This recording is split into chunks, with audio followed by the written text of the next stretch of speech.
All of you, क्या मेरी आवाज सभी बच्चों को क्लियरली आ रही है? जल्दी से बताएंगे, एक बार बनाएंगे प्यारा सा sunflower in the chat and then हम स्टार्ट करेंगे बेटा हमारा आज का सेशन, जिसमें कि हम पढ़ने वाले हैं बायोलॉजी के थर्ड चैप्टर को, which is how do organisms reproduce. बच्चे कह रहे हैं हु इज शी, मैं भी यही देखकर सोच रही थी हु इज शी। ये एआई पीपीटी वालों ने बेटा मेरी फोटो भी एआई से बनाकर यहाँ पर लगा दी है ना, और मैं बिल्कुल भी नहीं लग रही हूँ ये, तो प्लीज इसको इग्नोर करेंगे, है ना। शिकायत की जाएगी कि भाई आपने एआई से इतनी बुरी, है ना, हमारी भाषा में बोलती है इतनी भुंडी फोटो बनाई है, इतनी बुरी फोटो बनाई है। बच्चे भी हंस रहे थे, मजाक बन गया, मैडम का ऑरा -999999 हो गया। तो चलिए बेटा, है ना, उसको करेंगे इग्नोर, फोटो को करेंगे इग्नोर, मेरे को देखेंगे जल्दी से। चलिए बेटा, तो करते हैं आज की क्लास स्टार्ट। तो फाइनली भाई हमने क्या कर दिया है, हमने 2 चैप्टर कंप्लीट कर दिए हैं बायोलॉजी के। पहला चैप्टर लाइफ प्रोसेस अच्छे से पढ़ लिया है, और इवन उसके तो हमने लास्ट क्लास में क्वेश्चंस भी देख लिए थे, याद है ना, लास्ट क्लास में हमने क्वेश्चंस डिस्कस करे थे। उसके अलावा बेटा हम कंट्रोल एंड कोऑर्डिनेशन चैप्टर भी कवर कर चुके हैं, बट अभी तक हमने उसके इन डिटेल क्वेश्चन डिस्कशन नहीं किया है, पीवाईक्यूज डिस्कस नहीं करे हैं।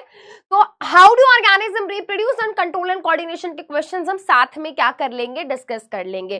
कुछ बच्चे अपने आप में बड़ा कूल बनने की कोशिश कर रहे हैं, है ना, हम सोच रहे हैं हाँ हम ऐसे लिखेंगे चार्ट में और हम बड़े कूल दिखेंगे, हमारी वाहवाही होगी, सारे बच्चे मेरे पैरों में आकर गिर जाएंगे। तो बेटा ये बहुत ही ना अनकूल चीज है, क्लास में आकर ऐसा लिखना कि मैम प्रैक्टिकल। तो बेटा फिर क्या ही बोलूं मैं, तुम्हारी बुद्धि अभी इतनी विकसित हुई नहीं है, तो मैं अब तुम्हें जवाब दूंगी तो फिर ऐसे अच्छा भी नहीं लगता कि भाई समृद्धि मैम यहाँ पे खड़े होकर बच्चों को इतना रूड आंसर कर गई, और मुझे गुस्सा आता भी नहीं है। देखो ना, बात यह है कि मैं ये समझती हूँ तुम बच्चे हो तो बच्चों जैसी ही बातें करोगे, तो इतना मुझे फर्क पड़ता भी नहीं है।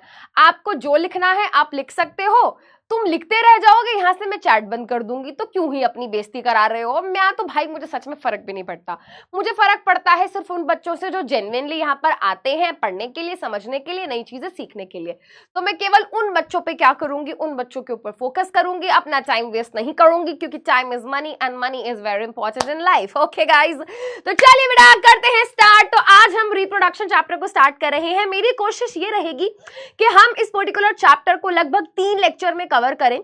अगर हम देखें बेटा, इस चैप्टर को हम मेजरली 3 पार्ट्स में डिवाइड भी कर सकते हैं। First part of the chapter introduction, है ना, ये डिस्कस होता है कि भाई रिप्रोडक्शन का मतलब क्या है, रिप्रोडक्शन में डीएनए की कॉपी क्यों बनाई जाती है, उसके अलावा एसेक्सुअल रिप्रोडक्शन, तो ये सब चीजें हम आज डिस्कस करेंगे। उसके अलावा second part of the chapter, है ना, देखो जैसे first part of the chapter में एसेक्सुअल रिप्रोडक्शन डिस्कस हो गया, second part of the chapter में सेक्सुअल रिप्रोडक्शन के बेसिक्स और प्लांट के अंदर किस तरीके से सेक्सुअल रिप्रोडक्शन होती है वो हम डिस्कस करेंगे। एंड उसके बाद हम third part of the chapter में डिस्कस करेंगे कि ह्यूमन बींग्स के अंदर जो रिप्रोडक्शन की प्रोसेस होती है वो कैसे होती है, male reproductive system, female reproductive system, placenta, nutrition, contraceptive method, और ये सारी चीजें हम क्या करेंगे बेटा आखिरी पार्ट ऑफ द चैप्टर में करेंगे डिस्कस। ठीक है, चलिए तो जल्दी से करते हैं बेटा। कोई रिकॉर्डेड लेक्चर नहीं है, ये लाइव लेक्चर है।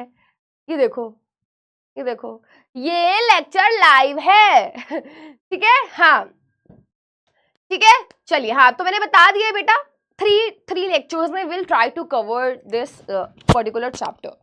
ठीक है, कम बैक किट नहीं मिल रहा, देखो बेटा समृद्धि मैम को भी नहीं मिला अभी तक कम बैक किट, पता नहीं कब होगा हम लोगों का कम बैक भी। देखो जहां से मैं ये लेक्चर्स लेती हूँ, जहां से मैं ऑपरेट करती हूँ बेटा, ये और ऑफिस और वो वेयर हाउस जहां से ये चीजें क्या हो रही हैं, डिस्पैच हो रही हैं, वो मुझसे बहुत दूर है। तो लास्ट टाइम जब मैंने अपडेट लिया था वो यही था कि मैम बहुत ही जल्द डिस्पैचिंग हम शुरू कर देंगे। कुछ बच्चे हैं जिन तक पहुंच रहा भी है, तो अभी तो देखो कुछ कमेंट्स भी आ रहे हैं रिसीव्ड। तो बेटा देखो आप प्लीज विश्वास रखो, अगर उनको मिल रहा है तो बहुत जल्दी आपको भी क्या है मिल जाएगा। ठीक है, तो आई होप, है ना, आप थोड़ा सा और पेशेंट रहेंगे। कुछ बच्चों को मिलना शुरू हो गया है, आपको भी बहुत जल्द मिल जाएगा। अब इसमें समृद्धि मैम अगर कुछ कर सकती हैं तो वो ये कर सकती हैं कि मैं जरूर एक बारी कॉल करके वहां पर बताऊंगी, बोलूंगी कि बच्चे काफी परेशान हैं, बच्चे काफी इंतजार कर करके थक चुके हैं, कृपया बच्चों की मांगे पूरी करी जाए। ओके गाइस, चलिए तो जल्दी से करते हैं स्टार्ट बेटा हमारा आज का सेशन। चैप्टर का नाम है क्या? चैप्टर का नाम है हाउ डू ऑर्गेनिज्म रिप्रोड्यूस। अब चैप्टर बेटा कुछ इस तरीके का है कि एसेक्सुअल रिप्रोडक्शन की बात करें तो बेटा वहां पर वेजिटेटिव प्रोपगेशन से क्वेश्चन आ जाता है, कभी 1-2 मार्क्स का। प्लांट रिप्रोडक्शन से क्वेश्चन आ जाता है, ह्यूमन रिप्रोडक्शन से क्वेश्चन आता ही आता है। तो टॉपिक ऐसा नहीं है कि हम कुछ भी स्किप करेंगे, पढ़ेंगे हम सब कुछ, ठीक है, पढ़ेंगे हम सब कुछ, ठीक है। चलिए बेटा, तो अच्छा यहाँ पे गलती से लिखा हुआ है बेटा वन शॉट में नहीं कर रहे हैं डिस्कस हम, है ना। This will not be discussed in one shot, this will not be discussed in one shot, ठीक है। तो 3 लेक्चर्स हम लगाएंगे इसमें। चलिए बेटा, तो जल्दी से करते हैं स्टार्ट। तो चैप्टर का नाम है how do organism reproduce. Chapter का नाम है हाउ डू ऑर्गेनिज्म रिप्रोड्यूस। तो चैप्टर में वो हमसे पूछ रहा है कि ऑर्गेनिज्म कैसे रिप्रोड्यूस करते हैं।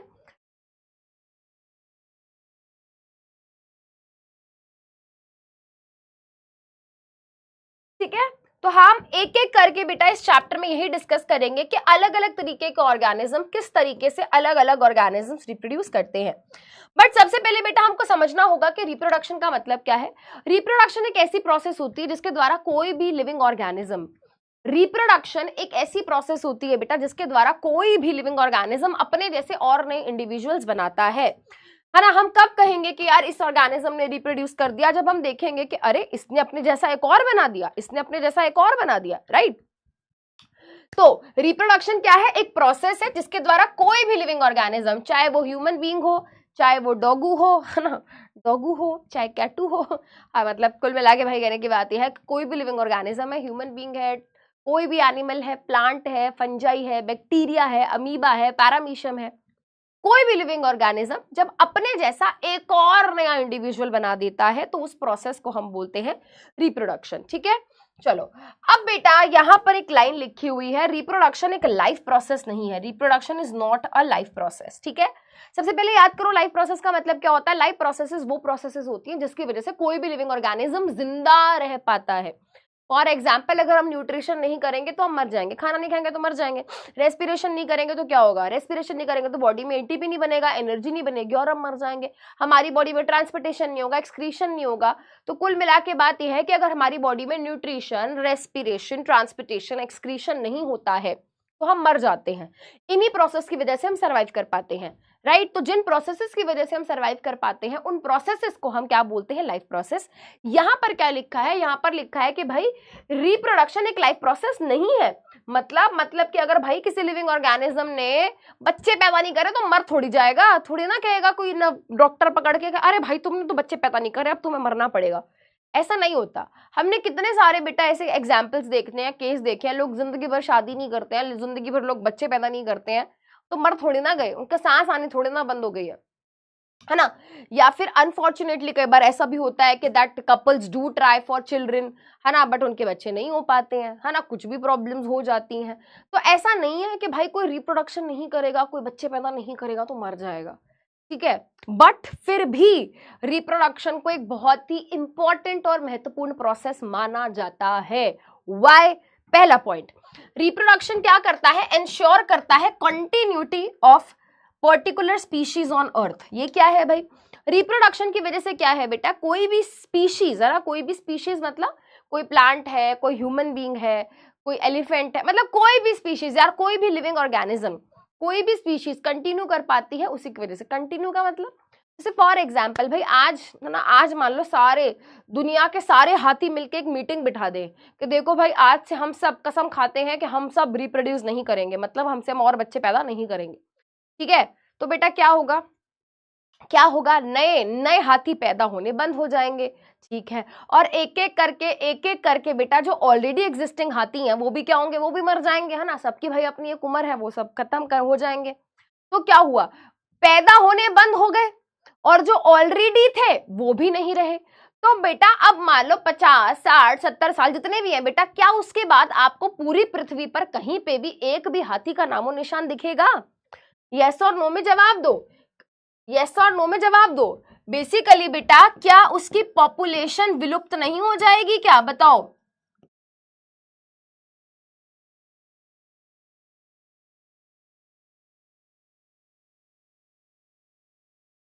जल्दी बताओ, जल्दी बताओ। जल्दी बताओ, है ना। तो बेटा उसकी पॉपुलेशन तभी मेंटेन रह पाएगी ना, उसकी पॉपुलेशन तभी तो मेंटेन रह पाएगी। कौन से बच्चे जो कह रहे हैं हाँ हम हाथी बन जाएंगे मैडम, है वेरी गुड, बिल्कुल, है ना। तो कोई पॉपुलेशन कैसे रह पाएगी, पहले वाले हाथियों ने क्या कर दिया, रिप्रोड्यूस करना बंद कर दिया, नए हाथी पैदा होने बंद हो गए, और जो ऑलरेडी थे वो मर गए। ठीक है, चलो समझ गए। चलो उसके अलावा बेटा रिप्रोडक्शन की वजह से क्या होता है, रिप्रोडक्शन की वजह से वेरिएशन आते हैं डीएनए में। रिप्रोडक्शन की वजह से क्या होता है, डीएनए में चेंजेस आते हैं, डीएनए में बदलाव आते हैं। ये कैसे होता है मैं भी आपको बताऊंगी। रिप्रोडक्शन की वजह से डीएनए में चेंजेस आते हैं, डीएनए में बदलाव आते हैं, जिसकी वजह से क्या होता है बेटा, जिसकी वजह से एक स्पीशीज जो है स्टेबल हो पाती है। इस पॉइंट को बेटा स्टार लगा लो, ये अभी मैं आपको आगे चल के एक्सप्लेन करूंगी। ठीक है, it helps in evolution of the species. अब बेटा जब ऑर्गेनिज्म रिप्रोड्यूस करते जाते हैं और नए ऑर्गेनिज्म बनते जाते हैं, है ना, तो क्या होता है बेटा, स्पीशीज इवॉल्व करती हैं। जैसे कि फॉर एग्जांपल तुम अपना ही एग्जांपल ले लो बेटा, है ना। आज हम कुछ इस तरीके के ऑर्गेनिजम्स हैं, बेटा, बट किसी टाइम पे बेटा हम ऐसे थे, फिर हम ऐसे हुए, फिर हम इवॉल्व होते, है ना, इस स्थिति पर हम आ चुके हैं। तो ऑर्गेनिजम्स जो है बेटा वो क्या करते हैं, वो इवॉल्व करते हैं। ऑर्गेनिजम्स जो है बेटा वो क्या करते हैं, ऑर्गेनिजम्स इवॉल्व करते हैं, है ना। और वो किस वजह से कर पाते हैं, बिकॉज ऑफ द रिप्रोडक्शन की प्रोसेस। रिप्रोडक्शन की प्रोसेस के कारण ही क्या होता है, ऑर्गेनिज्म इवॉल्व कर पाते हैं, है ना, अपने अंदर और नए बेटर फीचर्स आते हैं, राइट। चलिए बेटा, अब बेटा इस वाले पॉइंट को मैं यहाँ पर डिस्कस कर रही हूँ, ये इसके ऊपर पेपर में क्वेश्चन भी आता है, ध्यान से सुनेंगे। देखो बेटा, एक बेसिक चीज होती है, हमारी एनसीईआरटी के अंदर एक शब्द लिखा हुआ है that DNA is the blueprint of life. अगर एनसीईआरटी है तो एनसीईआरटी खोल लो, ठीक है, और अगर एनसीईआरटी नहीं है तो बेटा तुम छोड़ दो पढ़ाई लिखाई, क्योंकि तुम्हारे 2 महीने बाद, 2 महीने भी नहीं बचे हैं, तुम्हारा बोर्ड का एग्जाम है और तुम्हारे पास एनसीईआरटी नहीं है, तो फिर क्या ही करोगे तुम। चलो बेटा, यहाँ पे हमारी एनसीईआरटी में एक चीज लिखी हुई है दैट डीएनए क्या है, डीएनए ब्लूप्रिंट है लाइफ का। ब्लूप्रिंट क्या होता है, ब्लूप्रिंट बेटा ऐसा कोई भी डॉक्यूमेंट, ऐसा कोई भी कागज, ऐसा कोई भी डॉक्यूमेंट होता है जिसके अंदर क्या होती है, सारी इंफॉर्मेशन होती है। ठीक है, ब्लूप्रिंट क्या होता है बेटा, ब्लूप्रिंट ऐसे कोई भी डॉक्यूमेंट, ऐसा कोई भी कागज जिसके अंदर सारी इंफॉर्मेशन होती है किसी भी चीज को बनाने की, राइट। तो डीएनए को बेटा हमारी बॉडी का ब्लूप्रिंट कहा जाता है, डीएनए को हमारी बॉडी का ब्लूप्रिंट कहा जाता है, क्योंकि डीएनए के अंदर हमारी सारी इंफॉर्मेशन होती है। सारी इंफॉर्मेशन मतलब हमारी डीएनए के अंदर सारी इंफॉर्मेशन होती है, मतलब कि भाई देखो, मेरी नोज की शेप क्या होगी, मेरे ईयर्स की शेप क्या होगी, है ना, मेरी आंखों का कलर क्या होगा, है ना, मेरी आंखें ब्लैक है, ब्राउन है, ग्रीन है, गुलाबी आंखें तो नहीं है, है ना, बट कैसी भी आंखें होंगी, राइट। आंखों का रंग हो गया, नोज का शेप हो गया, ईयर का शेप हो गया, मेरे हेयर्स नेचुरली, है ना, जाने को तो बेटा अब मैं कल जाके नीले कलर के अगर आया हूँ उसमें क्या ही फर्क पड़ता है, बट नेचुरली मेरे हेयर का कलर क्या होगा, मेरे हेयर कर्ली होंगे, स्ट्रेट होंगे नेचुरली, है ना। अब जाने को बेटा मैं स्पाइक खड़े करवा के आ जाऊं यहाँ पर, है ना, सेट वेट जेल, है ना, तो नेचुरली बता रही हूँ मैं, नेचुरली जब कोई पैदा होता है तो उसके बॉडी के फीचर्स जो होते हैं ना, उसकी बॉडी के internal as well as external features किस तरीके के होंगे, इस चीज की सारी इंफॉर्मेशन कहाँ पे होती है, डीएनए के अंदर होती है। आंखों का रंग, स्किन का eye colour, skin colour, nose की शेप, ईयर की शेप, लिप्स की शेप, मेरी आवाज कैसी होगी, इवन मेरा ब्लड ग्रुप क्या होगा। वैसे मेरा ब्लड ग्रुप AB पॉजिटिव है guys, I am a universal acceptor. तो कहीं पे मैं मर जाऊं, कहीं पे मेरे को खून की कमी पड़े तो प्लीज आके डोनेट कर देना, यूनिवर्सल एक्सेप्टर हूं मैं, ठीक है। तो क्या कह रही थी मैं, तो ईच एंड एवरी इंफॉर्मेशन हमारी बॉडी की कैसी होगी, ये सारी चीजें कहाँ पे प्रेजेंट होती हैं बेटा, ये सारी चीजें प्रेजेंट होती हैं हमारे डीएनए के अंदर, ठीक है। अब जब भी डीएनए की बात आती है बेटा, तो डीएनए को लेकर 2 शब्द आते हैं जहां पर बच्चे बहुत कंफ्यूज रहते हैं। कई बार हम बोलते हैं कि यार हमारी बॉडी में सेल्स हैं, हमारी सेल के अंदर न्यूक्लियस है और न्यूक्लियस के अंदर क्रोमैटिन है। ये शब्द एनसीईआरटी में लिखा हुआ है, बट कहीं कहीं पे एनसीईआरटी में एक वर्ड लिखा हुआ है जहाँ पे लिखा है क्रोमोसोम। तो बच्चे बहुत कंफ्यूज रहते हैं बच्चे कि मैम डीएनए, क्रोमैटिन, क्रोमोसोम में क्या फर्क होता है, क्या ये दोनों अलग चीजें हैं? नहीं, देखो बेटा ये क्या हो गया, ये हो गया अपना सेल, ठीक है, ये हो गया बेटा अपना सेल, ठीक है, plasma membrane, what is this? This is plasma membrane. What is this? This is nucleus. Nucleus के अंदर क्या होता है बेटा? आपने बचपन में पढ़ा, न्यूक्लियस के अंदर डीएनए होता है और क्रोमोसोम्स होते हैं. बट फिर ये क्रोमैटिन क्या है? देखो बेटा, अगर ये डीएनए का धागा कुछ इस तरीके से क्या है, स्कैटर्ड है. अगर ये डीएनए का धागा क्या है बेटा, कुछ इस तरीके से स्कैटर्ड है. स्कैटर्ड मतलब डिस्पर्स्ड, डिस्पर्स मतलब फैला हुआ. अगर डीएनए का धागा बेटा क्या है, कुछ इस तरीके से फैला हुआ है, तो हम बोल देते हैं क्रोमैटिन. हम उसको नाम दे देते हैं क्रोमैटिन. क्या नाम दे देते हैं? क्रोमैटिन. अगर डीएनए का धागा, डीएनए कुछ इस तरीके का स्ट्रक्चर होता है, पता है ना, हमारा डीएनए कुछ ऐसा होता है. इसको बोलते हैं डबल स्ट्रैंडेड. डबल मतलब एक धागा ये और दूसरा धागा ये. Double stranded. डबल मतलब दो, स्ट्रैंडेड मतलब धागे. तो डीएनए बेसिकली क्या है? डीएनए एक इस तरीके का धागे जैसा स्ट्रक्चर होता है, हमारे न्यूक्लियस के अंदर पाया जाता है. और हमारा जो डीएनए होता है, अगर वो इस तरीके से क्या है, फैला हुआ है, अगर वो इस तरीके से फैला हुआ है, स्कैटर्ड है, तो हम बोल देते हैं क्रोमैटिन. अब बेटा, जरूरी नहीं है कि हमेशा ये इस तरीके से फैला रहेगा. जरूरी नहीं है कि ये हमेशा इस तरीके से क्या रहेगा, फैला रहेगा. एक्चुअली में होता क्या है, जब हमारा सेल क्या करता है, डिवाइड करता है. डिवाइड करने का मतलब अपने जैसे और नए सेल्स बनाता है. जब सेल अपने जैसे और नए सेल बनाता है तो उस प्रोसेस को हम बोलते हैं सेल डिवीजन. तो जब हमारा सेल डिवाइड करता है तो उस टाइम पे ये धागा जो इस तरीके से फैला हुआ है, ये क्या करता है, खुद को कॉइल करता है, खुद को कंडेंस करता है. कॉइल, कॉइल का मतलब समझते हो, फिजिक्स पढ़ते हो ना बेटा, फिजिक्स में कॉइल बनाते होगे ना, फिजिक्स में कॉइल बनाते होगे, तो कॉइल आप ऐसे बनाते हो, है ना. तो यही डीएनए का धागा बेटा, सुनेंगे समझेंगे, यही डीएनए का धागा बेटा, है ना, यही डीएनए का धागा क्या करता है, जो पहले क्रोमैटिन फॉर्म में था. ध्यान से सुनेंगे, ध्यान से सुनेंगे बेटा.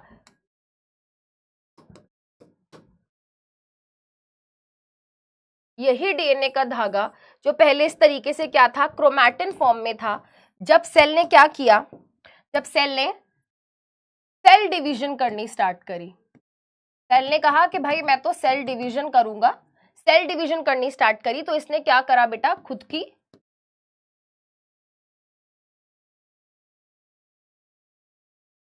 कॉइलिंग एंड कंडेंसेशन करी. कॉइलिंग एंड कंडेंसेशन मतलब ये धागा भी फैला हुआ है, सिकुड़ने लगता है. सिकुड़ने मतलब पास पास आने लगता है. सिकुड़ने मतलब बेटा ये पास पास आने लगता है इस तरीके से, और कॉइल होने लगता है, कॉइल होने लगता है, कॉइल होने लगता है, कॉइल होने लगता है, कॉइल कॉइल कॉइल, है ना. और बेटा जैसे कि मैंने कहा, सिकुड़ता है मतलब कंडेंस होता है. इस तरीके से सिकुड़ने लगता है, कंडेंस होने लगता है. धागा वही है, बस अब इसने क्या कर लिया है बेटा, अपना कुछ इस तरीके से इसने खुद को कॉइल एंड कंडेंस कर लिया है. और ये कुछ इस तरीके की क्या कर लेता है बेटा, इस तरीके की शेप ले लेता है. क्या कर देता है भाई, इस तरीके की, है ना. अरे अरे क्या हो रहा है ये,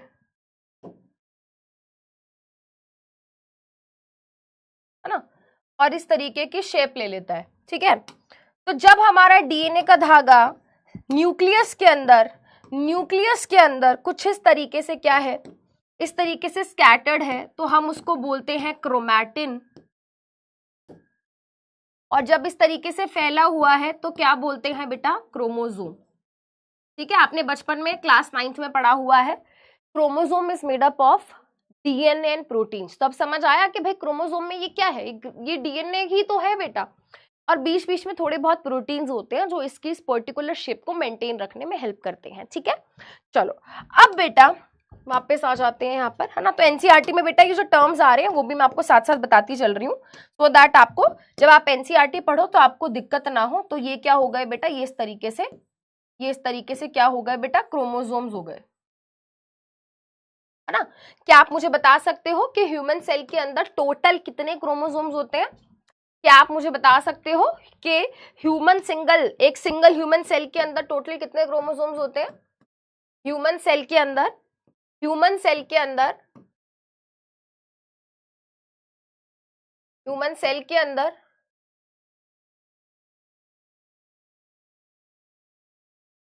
46. Very good, 46 chromosomes. इनको कहीं कहीं पे 23 पेयर्स भी बोला जाता है, क्योंकि ये जोड़े में होते हैं, है ना, क्योंकि ये जोड़े में होते हैं। देखो इन दोनों का पेयर है, इन दोनों का पेयर है, इन दोनों का पेयर है, एंड सो ऑन। ठीक है, 23 पेयर्स या फिर 46 टोटल। ठीक है, चलो अच्छा, अब बेटा एक छोटा सा डिस्कशन और करते हैं, जो कि है वेरिएशंस के ऊपर। यहां पर मैंने बोला, यहां पर बेटा मैंने बोला, सुनना बेटा ध्यान से सुनना, यहां पे मैंने बोला कि जब कोई भी ऑर्गेनिज्म रिप्रोड्यूस करता है तो डीएनए में चेंजेस आते हैं। मैंने क्या कहा, मैंने कहा कि जब कोई भी ऑर्गेनिज्म क्या करता है, रिप्रोड्यूस करता है, तो उसके डीएनए में चेंजेस आते हैं। अभी सुनने में बहुत ही अजीब लग रहा है कि मैम ऐसा कैसे हो सकता है। देखो बेटा, थोड़ा दिमाग चलाना पड़ेगा, ठीक है, थोड़ा सा दिमाग चलाना पड़ेगा, थोड़ा ही चलाना है, मुझे पता है थोड़ा ही है तुम्हारे पास, थोड़ा ही चला लो। देखो बेटा, आप सबसे पहले ये बताओ, यहां पर एक लाइन लिखी हुई है, उसको रीड करो। Reproduction involves formation of new sales. क्या लिखा है यहां पर? यहां पर लिखा है कि रिप्रोडक्शन में क्या होता है, नए सेल्स का फॉर्मेशन होता है। मैं बहुत आराम से पढ़ाऊंगी बेटा, क्योंकि ये एक ऐसा टॉपिक है, जैसे ही बच्चा एनसीईआरटी खोलता है रिप्रोडक्शन चैप्टर पढ़ने के लिए, स्टार्टिंग के 4 पैराग्राफ जो है ना, बच्चे को एक्चुअली खून के आंसू निकाल देता है। वो चार पैराग्राफ ऐसे हैं बेटा, बच्चा उन 4 पैराग्राफ को देखते ही ना किताब बंद कर देता और बोल देता है भाई मेरे को नहीं समझ आ रहा क्या लिखा है ये। इवेंचुअली बात का टॉपिक इजी है, बाइनरी फिजन, है ना, binary fission, multiple fission, budding, region, ये सब इजी है, ये सब तो तुम कर ही लोगे, उसमें तो कुछ है ही नहीं बेटा, समझने वाले टॉपिक ये है। तो प्लीज आप इन पे ध्यान दो भाई, मेरे को पता है बाइनरी फिजन में क्या ही समझ लोगे तुम मुझसे, वो तो तुम बचपन में भी पढ़कर आए हो।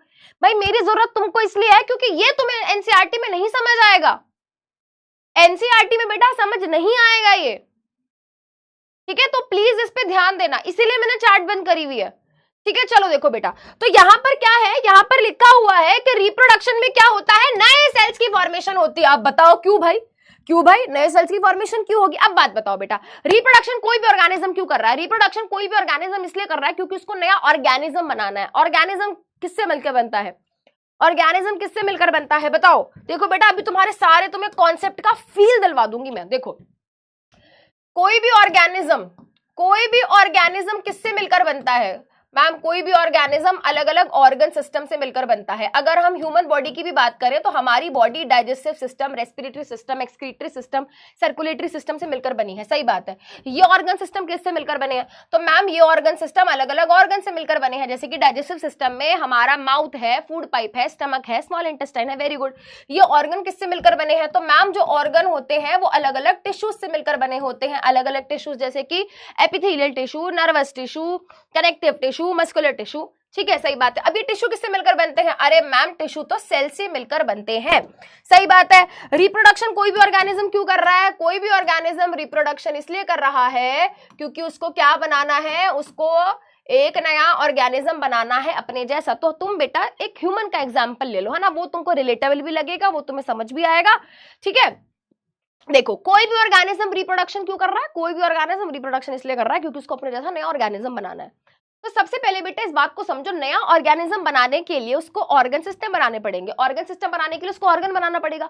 ऑर्गन बनाने के लिए उसको टिश्यू बनाने पड़ेंगे, और टिश्यू तब बनेंगे जब सेल बनेगा। उल्टा सोचो, अगर कोई भी ऑर्गेनिज्म चाहता है कि भाई मैं रिप्रोडक्शन कर लूं, तो सबसे पहले क्या करेगा? सेल बनाएगा, है ना। पहले वो एक सेल बनाएगा, फिर उस एक सेल से 2 बनेंगे, 2 से 4 बनेंगे, 4 से 8 बनेंगे, 8 से 16, 32, 64, है ना, 128, 256, करते करते हजारों सेल का ग्रुप बनेगा, टिश्यू बनेंगे, टिश्यू से ऑर्गन बनेंगे, ऑर्गन से ऑर्गन सिस्टम बनेंगे, ऑर्गन सिस्टम से ऑर्गेनिज्म बनेगा।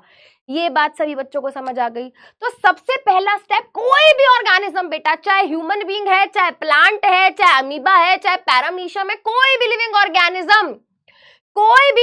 ऑर्गेनिज्म जब रिप्रोड्यूस करता है तो उसका सबसे पहला स्टेप क्या होता है कि वो एक सेल बनाता है। वो क्या करता है बेटा? वो एक नया सेल बनाएगा। उसी सेल की मदद से क्या होगा? नया ऑर्गेनिज्म बनेगा। ह्यूमन बीइंग का एग्जांपल ले लो भाई, लो ह्यूमन बीइंग का एग्जांपल ले लो। ह्यूमन बीइंग्स के केस में क्या होता है बेटा? ह्यूमन बीइंग्स के केस में एक फीमेल पेरेंट होती है जिसको हम मदर बोलते हैं, है ना, और एक मेल पेरेंट होता है जिसको फादर बोलते हैं। फीमेल पेरेंट की बॉडी के अंदर एक सेल बनता है जिसका नाम होता है एग सेल। जिसका नाम क्या होता है? जिसका नाम होता है एग सेल। मेल पेरेंट की बॉडी के अंदर एक सेल बनता है जो कि एग सेल से बहुत ही ज्यादा छोटा होता है, बहुत ही ज्यादा छोटा होता है, it's very small in size, इसके सामने वो कुछ भी नहीं है, very small in size, and that cell is sperm cell. ठीक है, और बेटा ये बिल्कुल बेसिक चीजें हैं, हम छोटी क्लासेस में पढ़कर आए हैं, छोटी क्लासेस में बेटा हम पढ़कर आए हैं कि फीमेल सेल और एग सेल का फ्यूजन, है ना, सॉरी फीमेल, क्या बोल रही हूं मैं, फीमेल गैमीट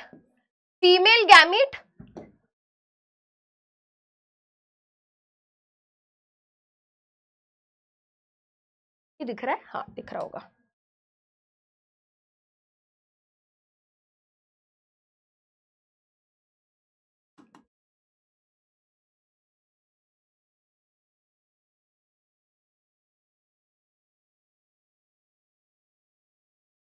ठीक है।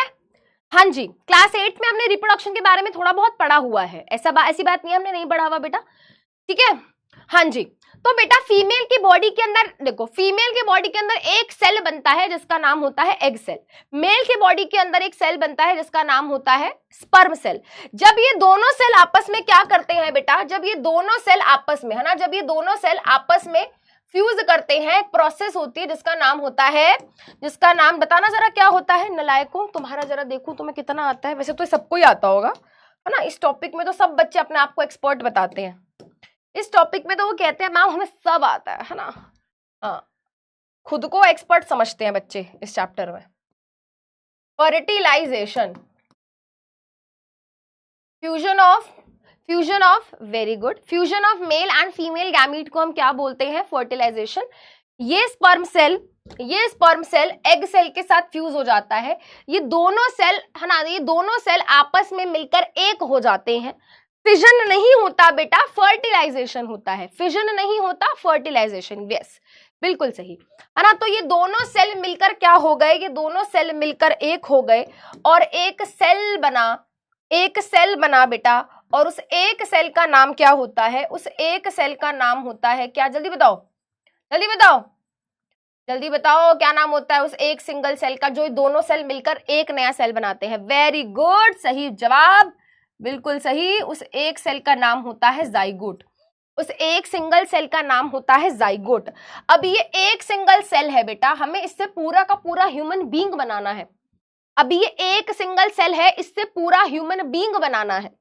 एक बच्चा पूछ रहा है व्हाट इज जाइगोट, बेटा जाइगोट उस सेल को बोला जाता है जो मेल गैमीट स्पर्म और एग मिलकर बनाते हैं, है ना, एक सेल था स्पर्म सेल, एक सेल था एग सेल, दोनों मिलकर एक हो गए और वो जो एक सेल बना that is known as zygote. अब इस एक सिंगल सेल जाइगोट से पूरा ऑर्गेनिज्म, पूरा ह्यूमन बीइंग बनाना है, वो कैसे बनता है, ये एक सिंगल सेल क्या करता है बेटा, डिवाइड करता है मतलब अपने जैसे और नए सेल बनाता है ना। अब जब ये डिवाइड करेगा तो क्या होगा बेटा, ऐसे दो बनेंगे, फिर ये डिवाइड होंगे बेटा, ये अपने जैसे दो बनाएगा, ये अपने जैसे दो बनाएगा, है ना, फिर ये अपने जैसे दो बनाएगा, ये अपने जैसे दो बनाएगा, ये अपने जैसे दो बनाएगा, ये अपने जैसे दो बनाएगा, ये क्या चल रहा है, समझ रहे हो बेटा।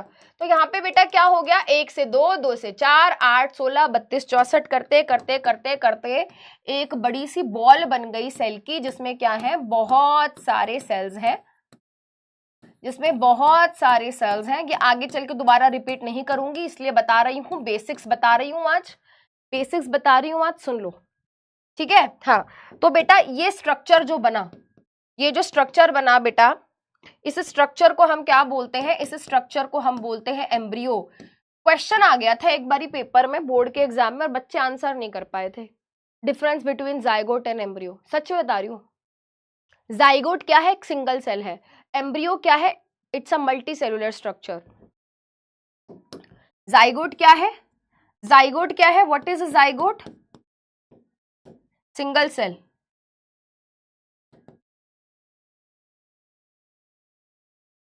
ये क्या है बेटा, it is a group of cells, ठीक है। ये कब बनता है, formed after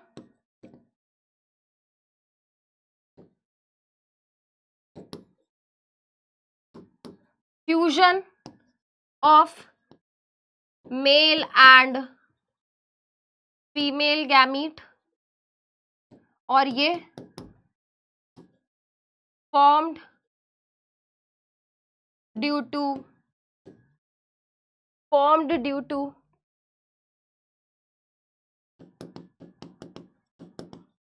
division of zygote. ठीक है बेटा, चलो अब बेटा ये क्या है, ग्रुप ऑफ सेल बन गए हैं, तो इससे धीरे धीरे क्या होगा बेटा, इससे धीरे धीरे टिश्यूज बनेंगे। टिश्यूज से धीरे धीरे बेटा क्या होगा, ऑर्गन बनेगा। ऑर्गन से धीरे धीरे क्या होंगे बेटा, ऑर्गन सिस्टम बनेगा। ऑर्गन सिस्टम से धीरे धीरे क्या होगा बेटा, पूरा ऑर्गेनिज्म बन जाएगा। ठीक है, क्या होगा बेटा, पूरा ऑर्गेनिज्म बन जाएगा। तो ह्यूमन बॉडी के अंदर जब रिप्रोडक्शन की प्रोसेस होती है, ह्यूमन बॉडी के अंदर बेटा जो रिप्रोडक्शन की प्रोसेस होती है, ठीक है, वो कहां से शुरू हुई, वो कहां से शुरू हुई, by the formation of cells. यहां पर एक लाइन लिखी थी मैंने कि रिप्रोडक्शन में क्या होता है, नए सेल्स की फॉर्मेशन होती है। मैं दोबारा बेटा उसी स्लाइड पर आ गई। रिप्रोडक्शन में क्या होता है, नए सेल्स की फॉर्मेशन होती है। कौन से थे वो नए सेल्स? अब ऐसे सोचो बेटा, अगर बेटा फीमेल की बॉडी के अंदर एग सेल ना बनता और अगर मेल की बॉडी के अंदर स्पर्म सेल ना बनता तो क्या जाइगोट बन पाता? नहीं। और अगर जाइगोट नहीं बनता तो एम्ब्रियो नहीं बन पाता, और अगर एम्ब्रियो नहीं बनता तो टिश्यू नहीं बन पाते, और अगर टिश्यू नहीं बन पाते तो ऑर्गन नहीं बन पाते, और ऑर्गन नहीं बन पाते तो ऑर्गन सिस्टम नहीं बन पाते, ऑर्गन सिस्टम नहीं बन पाते तो ऑर्गेनिज्म नहीं बन पाता। तो ऑर्गेनिज्म बनाने के लिए ऑर्गन सिस्टम बनाना पड़ेगा, उसके लिए ऑर्गन बनाने पड़ेंगे, टिश्यूज बनाने पड़ेंगे, एम्ब्रियो बनाना पड़ेगा और जाइगोट बनाना पड़ेगा। जाइगोट बनाने के लिए क्या चाहिए? जाइगोट तभी बन पाएगा, जाइगोट तभी बन पाएगा जब स्पर्म बनेगा और एग बनेगा। जाइगोट बने भाई, ये सब तभी बनेगा जब जाइगोट बनेगा, और जाइगोट सिर्फ और सिर्फ तभी बन सकता है जब मेल की बॉडी में स्पर्म बने, फीमेल की बॉडी में एग बने, और ये दोनों सेल आपस में फर्टिलाइज हो। तो वो वाला पॉइंट वापस आ जाते हैं और देख लेते हैं बेटा, जहां पर ये बात लिखी गई है कि रिप्रोडक्शन में क्या होता है, नए सेल्स की फॉर्मेशन होती है, नए सेल्स की फॉर्मेशन होती है। राइट, कौन से हैं वो नए cells? Sperm cell, egg cell. ठीक है, अगर सेक्सुअल रिप्रोडक्शन की बात हो रही है, अगर सेक्सुअल रिप्रोडक्शन की बात नहीं हो रही तो भी तो नए सेल्स बनाने पड़ेंगे। एक अमीबा डिवाइड करके अपने जैसे और दो नए अमीबा बनाएगा, वहां पे भी तो नए सेल्स बनाने पड़ेंगे ना। ठीक है, तो ये बात समझ आ गई। ऑर्गेनिज्म तभी बनेगा जब हमें सेल बनेंगे। राइट, एक इतना बड़ा ऑर्गेनिज्म, ऐसे सोचो बेटा, एक इतना बड़ा ऑर्गेनिज्म जिसकी बॉडी के अंदर बिलियन ट्रिलियंस ऑफ सेल्स हैं, शुरुआत तो एक सेल से ही होगी, तो नए सेल्स बनाने पड़ेंगे। ठीक है, रिप्रोडक्शन करने के लिए नए सेल्स बनाने पड़ेंगे। ठीक है, चलो अब बेटा देखो, जब नया सेल बनाना होता है तो उस टाइम नया डीएनए बनाना पड़ता है। अब बहुत सारे बच्चे इस चीज को समझ नहीं पाते हैं और बहुत सारे लोग समझा भी नहीं पाते हैं। इसको ऐसे समझना बेटा, इसको ऐसे समझना, देखो बेटा, मान लो ये क्या है, ये एक सेल है और ये उसके अंदर का न्यूक्लियस है, ये उसके अंदर का क्या है, न्यूक्लियस है। सुंदर सा बनाऊंगी,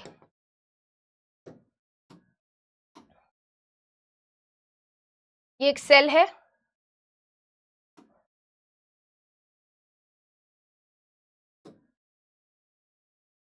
और ये न्यूक्लियस है, और मान लेते हैं बेटा हमने इसके अंदर क्या बनाया हुआ है, मान लेते हैं बेटा हमने इसके अंदर डीएनए बनाया हुआ है। ठीक है, हमने इसके अंदर डीएनए बनाया हुआ है।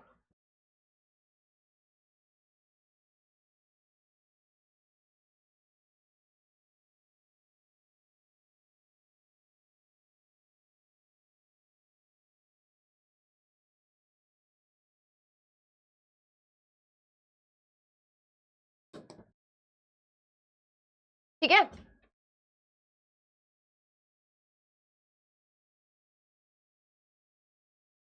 ये क्या बनाया मैंने, डीएनए। सेल के अंदर क्या होगा, सेल ऑर्गेनेलीज होंगे बेटा, है ना, जैसे कि बेटा माइटोकॉन्ड्रिया होगा, गोल्जी बॉडी होगी, एंडोप्लाज्मिक रेटिकुलम होगा, बहुत सारे सेल ऑर्गेनेलीज भी क्या होंगे, सेल के अंदर होंगे। हमने क्या कहा कि रिप्रोडक्शन करने के लिए नए सेल्स बनाने पड़ेंगे। जब रिप्रोडक्शन करने के लिए नए सेल्स बनाने पड़ेंगे तो बेटा कैसे बनता है नया सेल, जल्दी बताओ, कोई भी नया सेल कैसे बनता है? कोई भी नया सेल कैसे बनता है? जब पहले से एक सेल रहता है और जब वो डिवाइड करता है नया सेल बनता है। आई डोंट नो कितने बच्चों को याद है, क्लास 9th में एक सेल थ्योरी करके एक चीज पढ़ाई जाती है, यहाँ पे ये बोलते हैं all new sales arise from pre existing cells. ठीक है बेटा, अब ये सेल क्या करेगा? डिवाइड करेगा। नए सेल्स बनाने के लिए क्या करना पड़ेगा? एक सेल होगा बेटा, उसको डिवाइड कराना पड़ेगा। अब जब ये सेल क्या करेगा बेटा? डिवाइड करेगा। आप ऐसे सोचना, जब ये सेल क्या करेगा? डिवाइड करेगा, तो ये कोशिश करेगा कि मैं अपने सामान को क्या कर दूं? मैं अपने सामान को इक्वली डिस्ट्रीब्यूट कर दूं, है ना, मैं अपने सामान को इक्वली डिस्ट्रीब्यूट कर दूं। बट प्रॉब्लम सारी यहाँ पर ये है कि यार ये जो सेल के अंदर क्या है? डीएनए है। ये जो सेल के अंदर क्या है बेटा? डीएनए है। ये केवल एक ही है, और अगर इसने अपना डीएनए इसको दे दिया तो इसको क्या मिलेगा? तो मैडम फिर एक काम करो, इसको दे दो। अरे अगर इसको दे दिया तो इसको क्या मिलेगा? सोचो जरा, इसके पास, इसके न्यूक्लियस में एक ही डीएनए है। अगर वो डीएनए इसने इसको दे दिया तो भाई ये बेचारा अकेला रह जाएगा, इसको कुछ नहीं मिल पाएगा। और अगर इसको दे दिया तो इसको नहीं मिल पाएगा। तो अब कुछ बच्चे कहेंगे मैम एक काम करो, आधा आधा दे दो। बेटा ऐसे सोचो तुम, हाँ, मैं बोलूं कि बेटा, है ना, मैं कुछ तो पढ़ा होगा यहाँ पर,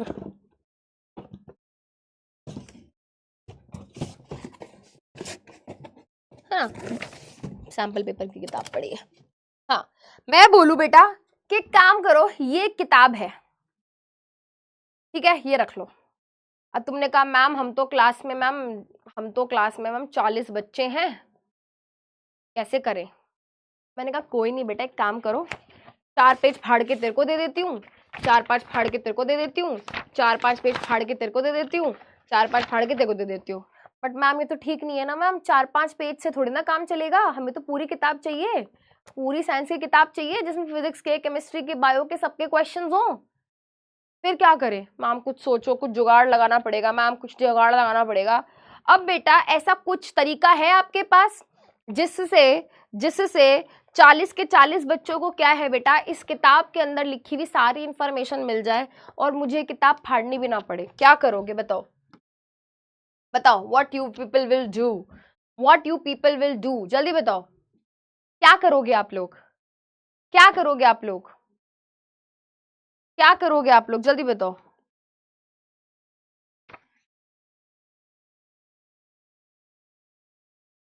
हैं, बताओ। कॉपी बनाओगे, वेरी गुड, बहुत सही, फोटो कॉपी। मैम आप एक काम करो, ये हमको दे दो, हम इसकी फोटो कॉपी करा लेंगे मैम, 40 कॉपी करा लेंगे इसकी, सब आपस में बांट लेंगे, सब एकदम खुशी का माहौल, वेरी गुड, है ना। जीरोक्स करोगे, है ना मैम, ऐसे मत करो कि 10-10 पेज, 4-4 पेज सबको बांटने की बजाय आप एक काम करो मैम, एक बार हमको ही दे दो, हम इसकी कॉपी करा लेंगे और आपस में बांट लेंगे। समझ, तुम्हें कॉन्सेप्ट समझ आ गया?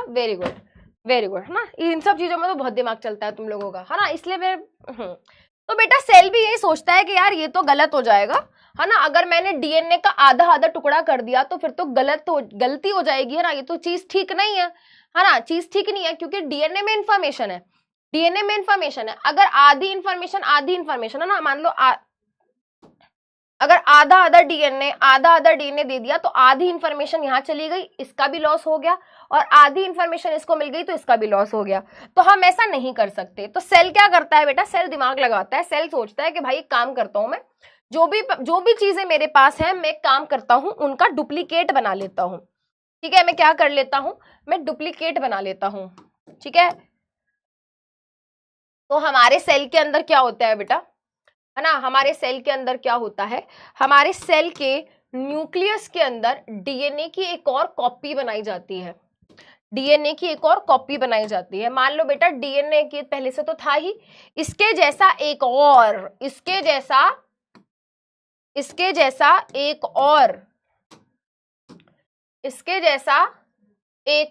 डीएनए फोटोकॉपी, जैसे आप बेटा फोटोकॉपी बना लेते हो ना, वैसे ही एक और डीएनए की कॉपी बनाई जाती है। तो इस प्रोसेस को हम बोलते हैं कि सेल ने क्या किया, हम क्या बोलते हैं, सेल ने क्या की, पहली चीज सेल ने करी डीएनए कॉपिंग।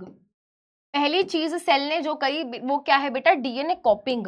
डीएनए की जब कॉपी बनाई जाती है, जब सेल के न्यूक्लियस के अंदर डीएनए की कॉपी बनाई जाती है, तो that process is known as DNA replication.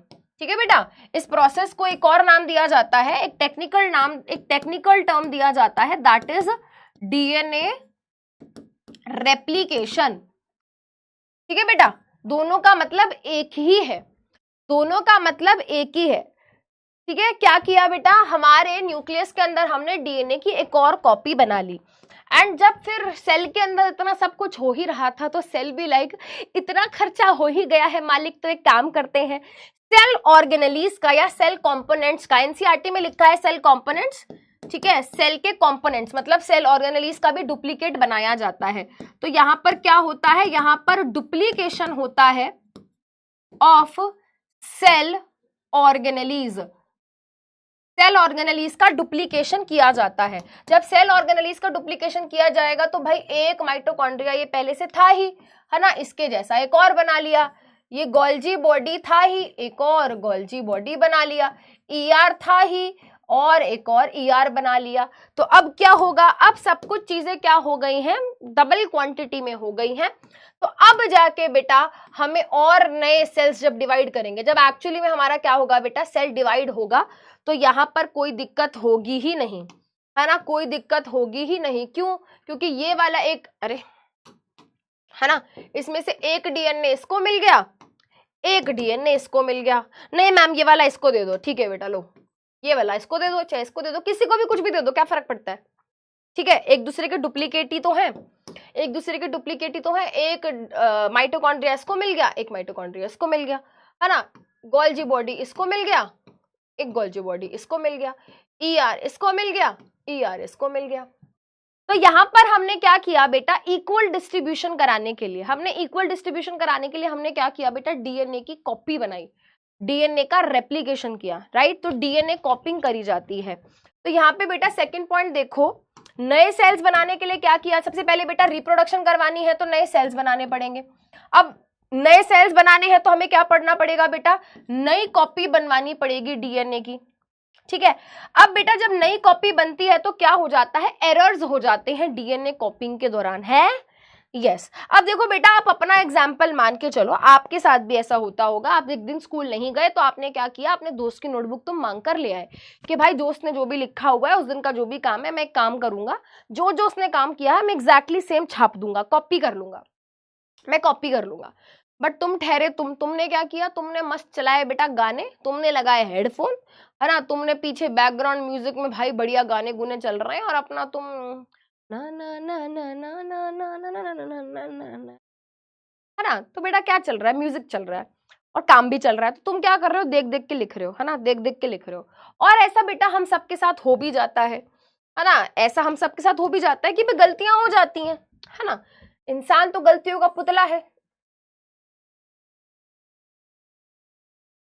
ना। तो बेटा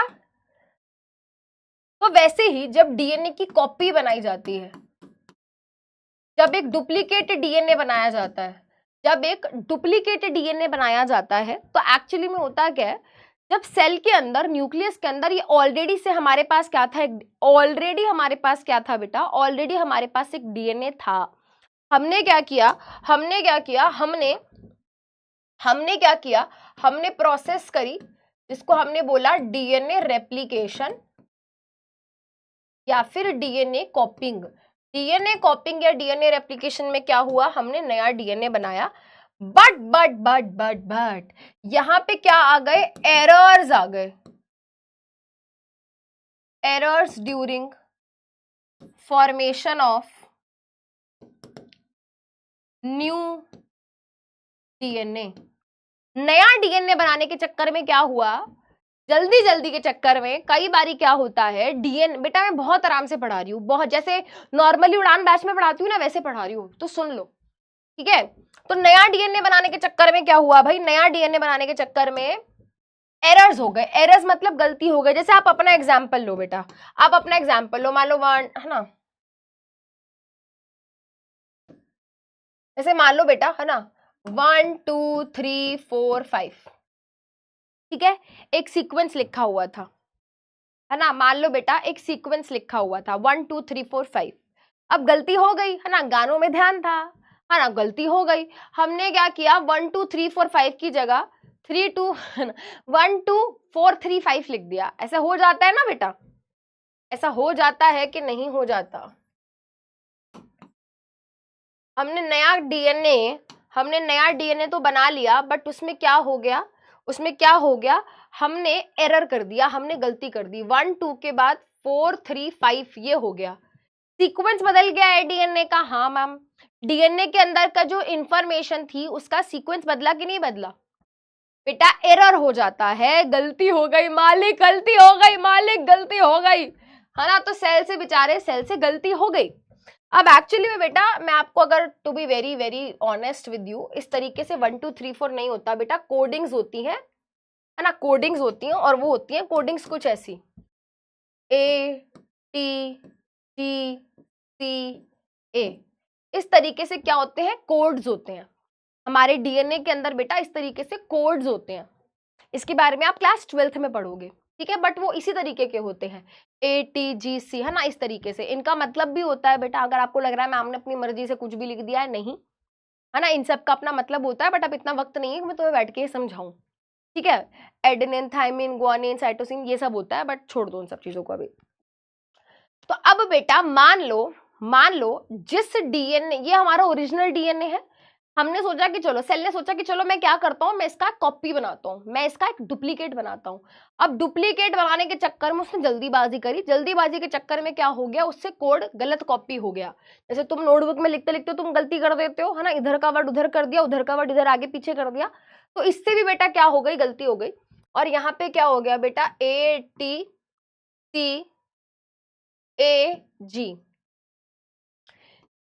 डीएनए के अंदर का क्या हो गया, डीएनए के अंदर का कोड बदल गया, डीएनए के अंदर की इंफॉर्मेशन बदल गई। क्या मैं ये बात बोल सकती हूँ, पहले कुछ और इंफॉर्मेशन थी, अब कुछ और इंफॉर्मेशन है, पहले कुछ और सीक्वेंस था, अब कुछ और सीक्वेंस है। ऐसे सोचो बेटा, मेरे को किसी ने लिफाफा देके भेजा कि ये रही तिजोरी, इस तिजोरी के अंदर क्या है, इस तिजोरी के अंदर ढेर सारे सोने जवाहरात, बहुत सारा क्या है, खजाना है, ये लो लिफाफा, इस लिफाफे के अंदर कोड है ना, इस लिफाफे के अंदर कोड है, और कोड है 1 2 4 3, ठीक है, 1 2 4 3। किसी ने मुझे कहा कि ये लो मैडम, ये हम तिजोरी भेज रहे हैं आपके लिए, और तिजोरी का जो कोड है वो 1 2 4 3 है, ठीक है। मैंने लिफाफा खोला, मैंने 1 2 4 3 डाला, अरे बाप रे, तिजोरी तो खुली ही नहीं। फिर मैंने फोन किया, अरे आपने 1 2 4 3 लिख के भेजा था, ये तिजोरी नहीं खुल रही है, ये कोड ठीक है ना? उसने कहा 1 सेकंड मुझे चेक करने दो। उन्होंने कहा oh my God, so sorry दीदी, 1 2 4 3 नहीं था, 1 2 3 4 था। तो अब आप खुद बताओ बेटा, अगर एक भी शब्द आगे पीछे हो जाए तो कितनी गड़बड़ हो सकती है, राइट? सिर्फ एक डिजिट आगे पीछे होने से, किस तरीके से जज्बात बदल गए, वक्त बदल गया, दुनिया बदल गई, मेरे लाखों करोड़ों रुपए के खजाना नहीं मिल पाया, है ना। तो आप ऐसे सोचो बेटा, है ना, सिर्फ एक वर्ड, सिर्फ एक कोड आगे पीछे जरा सा भी हिल जाए तो सब कुछ बदल जाता है। तो वैसे ही यार, अब ध्यान से सुनना बेटा, इसको मैं पूरा समराइज कर रही हूँ, काफी ज्यादा टाइम लगा दिया, इतना तो जरूरी भी नहीं था लगाना। तब होता क्या है बेटा, रिप्रोडक्शन के दौरान नए सेल्स बनते हैं, नए सेल्स बनाने के लिए नया डीएनए बनाना पड़ता है। नया डीएनए बनाने चले थे, बट हो क्या गई, बीच में गलती हो गई। बीच में गलती होने के कारण क्या हो गया बेटा, क्या हो गया, डीएनए का सीक्वेंस बदल गया, ठीक है, डीएनए की जो इंफॉर्मेशन थी वो गड़बड़ हो गई, सीक्वेंस बदल गया। देख रहे हो बेटा, चीजें वही हैं, ATGCA, चीजें वही है, यहाँ पे भी AT बस क्या हो गया बेटा, सीक्वेंस, ऊपर नीचे सीक्वेंस बदल गया, सीक्वेंस चेंज्ड। हुआ क्या बेटा, डीएनए सीक्वेंस चेंज्ड, तो इंफॉर्मेशन भी चेंज हो गई। और आप ये सोचो बेटा, इंफॉर्मेशन चेंज हो गई तो डीएनए में भी बदलाव आ गया, है ना। क्या आ गया बेटा, डीएनए में बदलाव आ गया, तो हम क्या बोलेंगे, वेरिएशन आ गया डीएनए में। और जब डीएनए में वेरिएशन आता है तो क्या आता है बेटा, न्यू कैरेक्टर्स बनते हैं, न्यू कैरेक्टर्स बनते हैं। मैं बार बार आपको एक बात समझा रही हूं, हमारी सारी इंफॉर्मेशन डीएनए में है। आंखों का रंग क्या होगा, स्किन का कलर क्या होगा, नोज की शेप क्या होगी, ब्लड ग्रुप क्या होगा, ईयर की शेप क्या होगी, लिप्स की शेप क्या होगी, हर चीज की इंफॉर्मेशन डीएनए में है। और अगर उस इंफॉर्मेशन के साथ थोड़ी भी छेड़खानी होती है, उस इंफॉर्मेशन के साथ थोड़ा भी ऊपर नीचे कुछ सीक्वेंस बिगड़ता है तो डीएनए में बदलाव, वेरिएशन मतलब वैरी कर गया अगर, तो नए कैरेक्टर्स बनते हैं, कैरेक्टर्स भी चेंज हो जाते हैं। ठीक है, कैरेक्टर्स भी क्या है, चेंज हो जाते हैं। तो यहाँ पर बेटा जो हम बोलते हैं कि यार ये जो डिफरेंस हमें दिखाई दे रहा है, डिफरेंस जो हमें दिखाई देता है ना, कि भाई ये आंखों के रंग में डिफरेंस है या फूलों के रंग में डिफरेंस है ना, किसी का स्ट्रेट थंब है, इसके बारे में हम हेरिडिटी में पढ़ेंगे, किसी का थंब ऐसा बिल्कुल स्ट्रेट होता है बट किसी का थंब इस तरीके से मुड़ जाता है।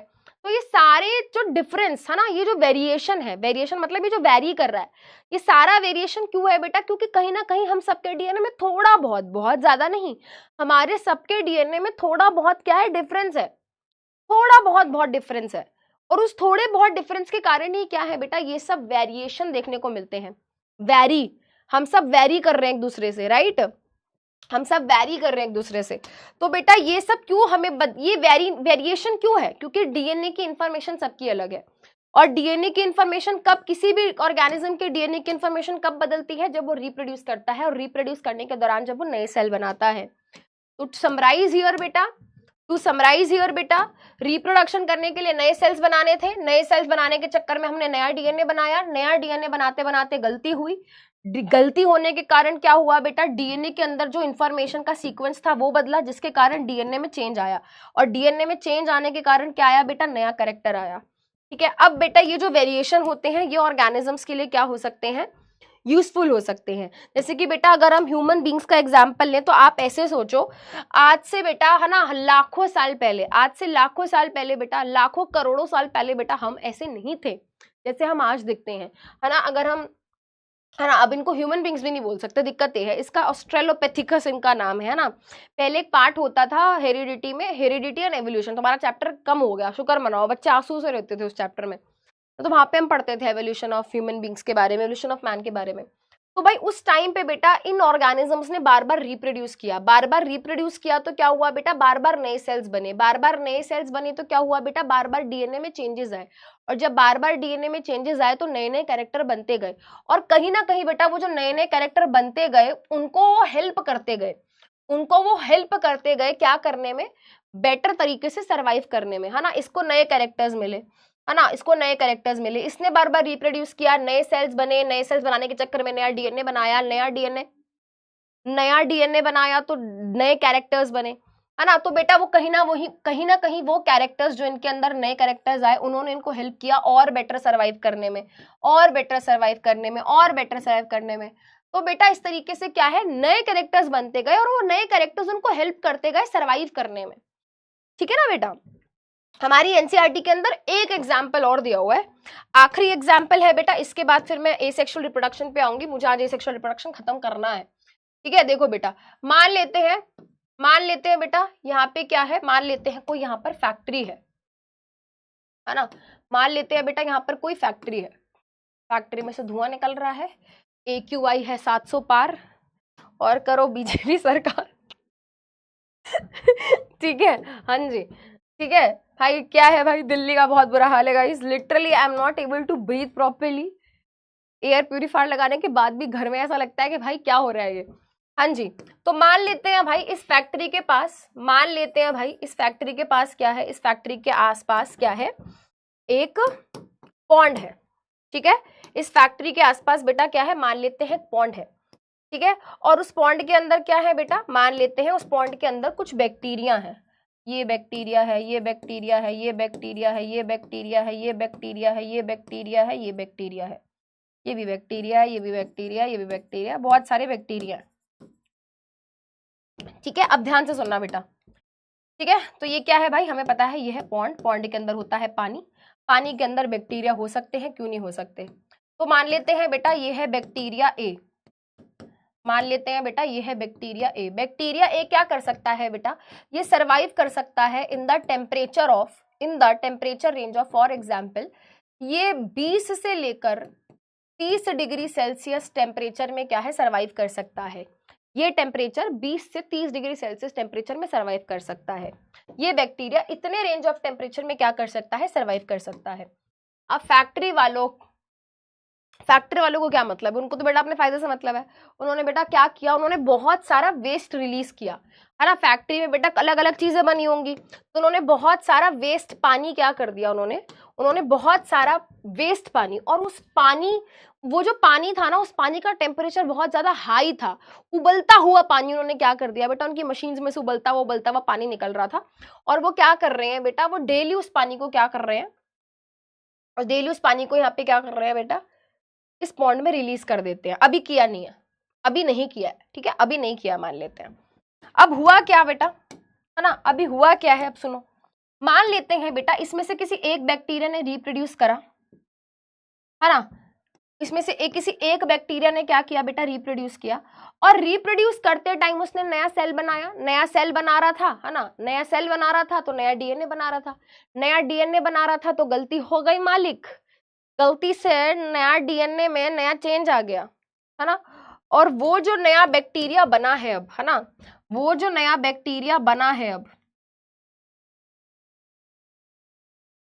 वो कैसा बन गया है, उसके पास डीएनए में चेंज आने के कारण एक सुपर पावर आ गई है कि अब वो हायर टेम्परेचर रेंज को झेल सकता है। मेरी बात समझ रहे हो बेटा, एक पॉन्ड है, पॉन्ड में पानी है, पानी में बैक्टीरिया है। बैक्टीरिया क्या है, बैक्टीरिया 20 से 30 डिग्री सेल्सियस टेम्परेचर को झेल सकता है। इसमें से बैक्टीरिया क्या कर रहा था भाई, बैक्टीरिया रिप्रोड्यूस कर रहा था। बैक्टीरिया रिप्रोड्यूस कैसे करता है, बाइंडरी फिजन की प्रोसेस से करता है। अब बाइंडरी फिजन की प्रोसेस जब वो करता है तो बेसिकली वो अपने जैसे और नए सेल बनाता है, अभी हम बात कर भी लेंगे उसके बारे में। तो इसने नया बैक्टीरिया बनाने के चक्कर में नया सेल बनाया, नया सेल बनाने के चक्कर में नया डीएनए बनाया, डुप्लीकेट डीएनए बना रहा था। डुप्लीकेट डीएनए बना रहा था तो गलती से क्या हो गई, गलती से गलती हो गई, एरर हो गए। एरर होने के कारण क्या हो गया, उसके डीएनए की इंफॉर्मेशन का सीक्वेंस ऊपर नीचे हो गया। सीक्वेंस ऊपर नीचे होने के कारण क्या हो गया, एक नया कैरेक्टर डेवलप हो गया इसके अंदर एक नया कैरेक्टर आ गया। पहले जो इन्फॉर्मेशन थी उसके कारण क्या होता था बेटा, ये इतना ही टेम्परेचर झेल पाता था, बट अब इसके अंदर क्या है, इसके अंदर एक ऐसा बदलाव, इसका डीएनए कुछ इस तरीके से चेंज हुआ कि इसके डीएनए के अंदर अब ऐसी इंफॉर्मेशन आ गई है जिसके कारण ये क्या कर सकता है, जिसके कारण ये मान लेते हैं बेटा 20 से लेकर 40 या 45 डिग्री सेल्सियस टेम्परेचर को झेल सकता है। अब इसने क्या किया बेटा, इसने रिप्रोड्यूस किया, इसने अपने जैसे और बनाए। इसने क्या किया बेटा, इसने अपने जैसे और बनाए। ये रिप्रोड्यूस करता गया, और ये अपने जैसे और नए बैक्टीरिया बनाता गया। ठीक है, तो अभी पॉन्ड के अंदर क्या है, पॉन्ड के अंदर दो तरीके के बैक्टीरिया हमें देखने को मिल रहे हैं। पॉन्ड के अंदर हमें दो तरीके के बैक्टीरिया देखने को मिल रहे हैं, एक बैक्टीरिया ए और एक बैक्टीरिया बी। और बैक्टीरिया बी जो है क्या कर सकता है, मान लेते हैं 15 डिग्री सेल्सियस से 45 डिग्री सेल्सियस टेम्परेचर को झेल सकता है ना। फैक्ट्री वालों ने क्या किया, फैक्ट्री वालों ने ढेर सारा गरम गरम उबलता हुआ पानी छोड़ दिया पॉन्ड के अंदर। अब पॉन्ड के अंदर जैसे ही पानी क्या हुआ बेटा, गया, पॉन्ड के अंदर की इन्वायरमेंट बदल गई। पॉन्ड के अंदर का टेम्परेचर क्या है बेटा, मान लेते हैं पॉन्ड के अंदर का टेम्परेचर 38 डिग्री सेल्सियस हो गया है। अब बेटा इसमें से कौन से बैक्टीरिया सरवाइव कर पाएंगे और कौन से बैक्टीरिया सरवाइव नहीं कर पाएंगे।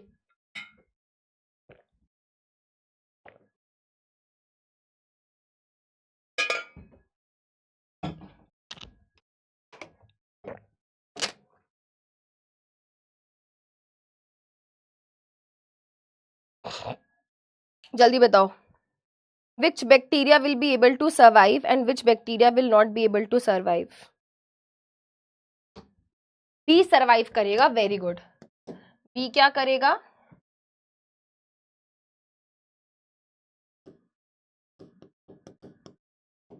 बी सरवाइव करेगा। बी क्या करेगा, सरवाइव करेगा, बहुत बढ़िया।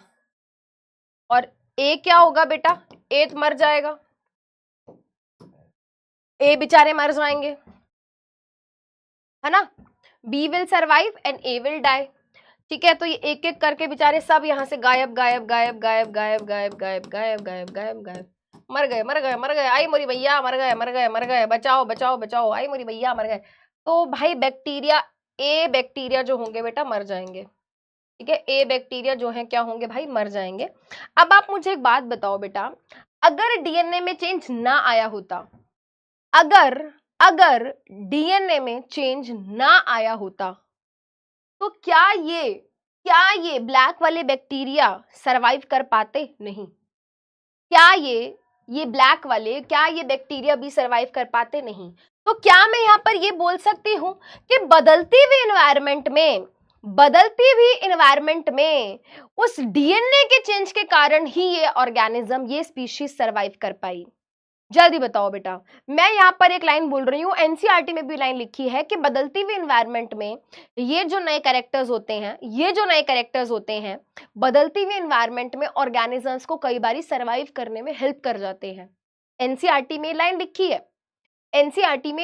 है, भाई एक अकेला ऐसा टॉपिक है ये, और एक हेरिडिटी, ये मैं आराम से पढ़ाने वाली हूँ, क्योंकि ये सबसे ज्यादा ऐसे टॉपिक हैं जहां बच्चे बहुत ज्यादा परेशान होते हैं।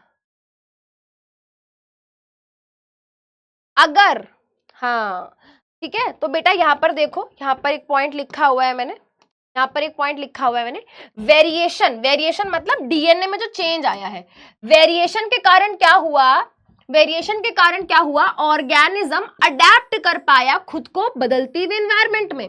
यहाँ पर क्या हुआ, यहाँ पर एक डीएनए में चेंज आया, तो क्या हुआ, बाद में एनवायरनमेंट बदल गई, पहले एनवायरनमेंट का टेम्परेचर कुछ और था, बाद में क्या हो गया, एनवायरनमेंट बदली, तो एनवायरनमेंट, बदलते हुए एनवायरनमेंट में खुद को अडेप्ट कर पाया ये, because of the variation in DNA, बेटा दोबारा से इसको रीड कर लो, पेपर में क्वेश्चन आता है, वेरिएशन के बेनिफिट्स पेपर में पूछे जाते हैं। वेरिएशन के कारण ऑर्गेनिज्म बदलती हुई एनवायरनमेंट में खुद को अडेप्ट कर पाता है। हमने एक बहुत अच्छा एग्जांपल यहां पर देख लिया।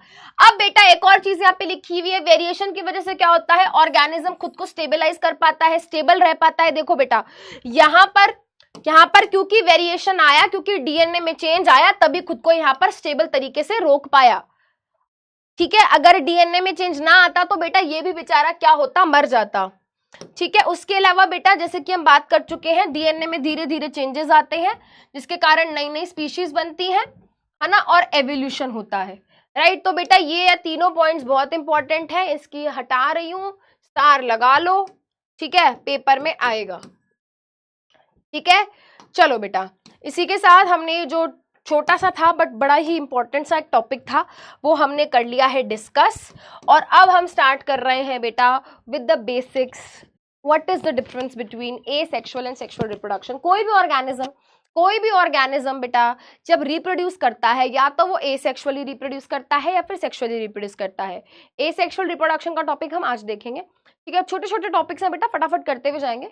एसेक्सुअल और सेक्सुअल रिप्रोडक्शन में क्या फर्क है बेटा, एसेक्सुअल रिप्रोडक्शन में सिंगल पेरेंट इन्वॉल्व होता है, सेक्सुअल रिप्रोडक्शन में 2 पेरेंट इन्वॉल्व होते हैं। 2 पेरेंट कैसे वाले, of opposite sex, opposite sex मतलब एक मेल एक फीमेल, है ना, अपोजिट सेक्स, ठीक है, जिसमें से कि बेटा एक मेल पेरेंट होता है, एक फीमेल पेरेंट होता है। यहाँ पर बेटा यहाँ पर सिंगल पेरेंट है ना, यहाँ पर सिंगल पेरेंट, और यहाँ पर मेल फीमेल का कॉन्सेप्ट है भी नहीं, यहाँ पर मेल फीमेल का कॉन्सेप्ट है भी नहीं।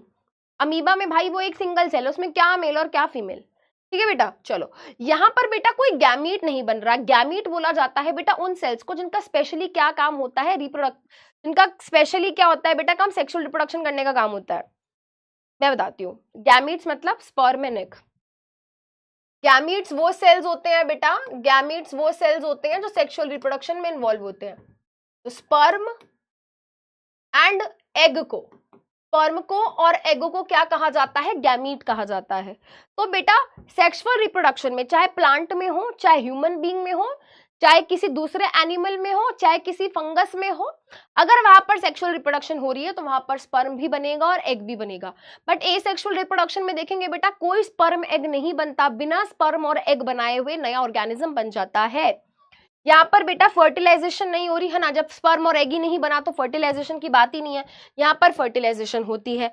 ये भी काफी इंपॉर्टेंट पॉइंट है बेटा। यहाँ पे देखो बेटा क्या है, यहाँ पे एसेक्सुअल रिप्रोडक्शन से जो ऑर्गेनिज्म बनता है वो अपने पेरेंट सेल से काफी हद तक क्या है, काफी हद तक काफी सिमिलर होता है। क्या होता है बेटा, अपने पेरेंट से भी काफी हद तक सिमिलर होता है और आपस में भी बेटा वो क्या होते हैं, सिमिलर होते हैं। जैसे कि फॉर एग्जाम्पल अगर मैं आपको ये बोलूं बेटा ये क्या है, ये एक अमीबा है ना। अमीबा ने क्या किया, बाइनरी फिजन की प्रोसेस करी और अपने जैसे दो और अमीबा बनाए। अपने जैसे क्या बनाए, अपने जैसे दो और अमीबा बनाए। अब ये जो अमीबा होंगे ना बेटा, ये जो अमीबा होंगे ये आपस में काफी ज्यादा सिमिलर होंगे। What do you mean by offsprings? देखो बेटा ये पेरेंट सेल है, पेरेंट सेल क्या करता है, एसेक्सुअल रिप्रोडक्शन करेगा, बेसिकली बाइनरी फिजन होगी। इसने अपने जैसे दो नए बैक्टीरिया बनाए, तो ये जो दो नए बैक्टीरिया ना बेटा इनको बोलेंगे ऑफस्प्रिंग्स, बेसिकली बच्चे। जनरली ऑफस्प्रिंग्स जो टर्म होता है बेटा, हमारे ये जो यूनिसेलुलर टाइप ऑर्गेनिजम्स होते हैं इनके बच्चों के लिए हम ये टर्म यूज कर देते हैं। हम ये नहीं बोलते अमीबा का बच्चा 1, अमीबा का बच्चा 2, we don't use this term.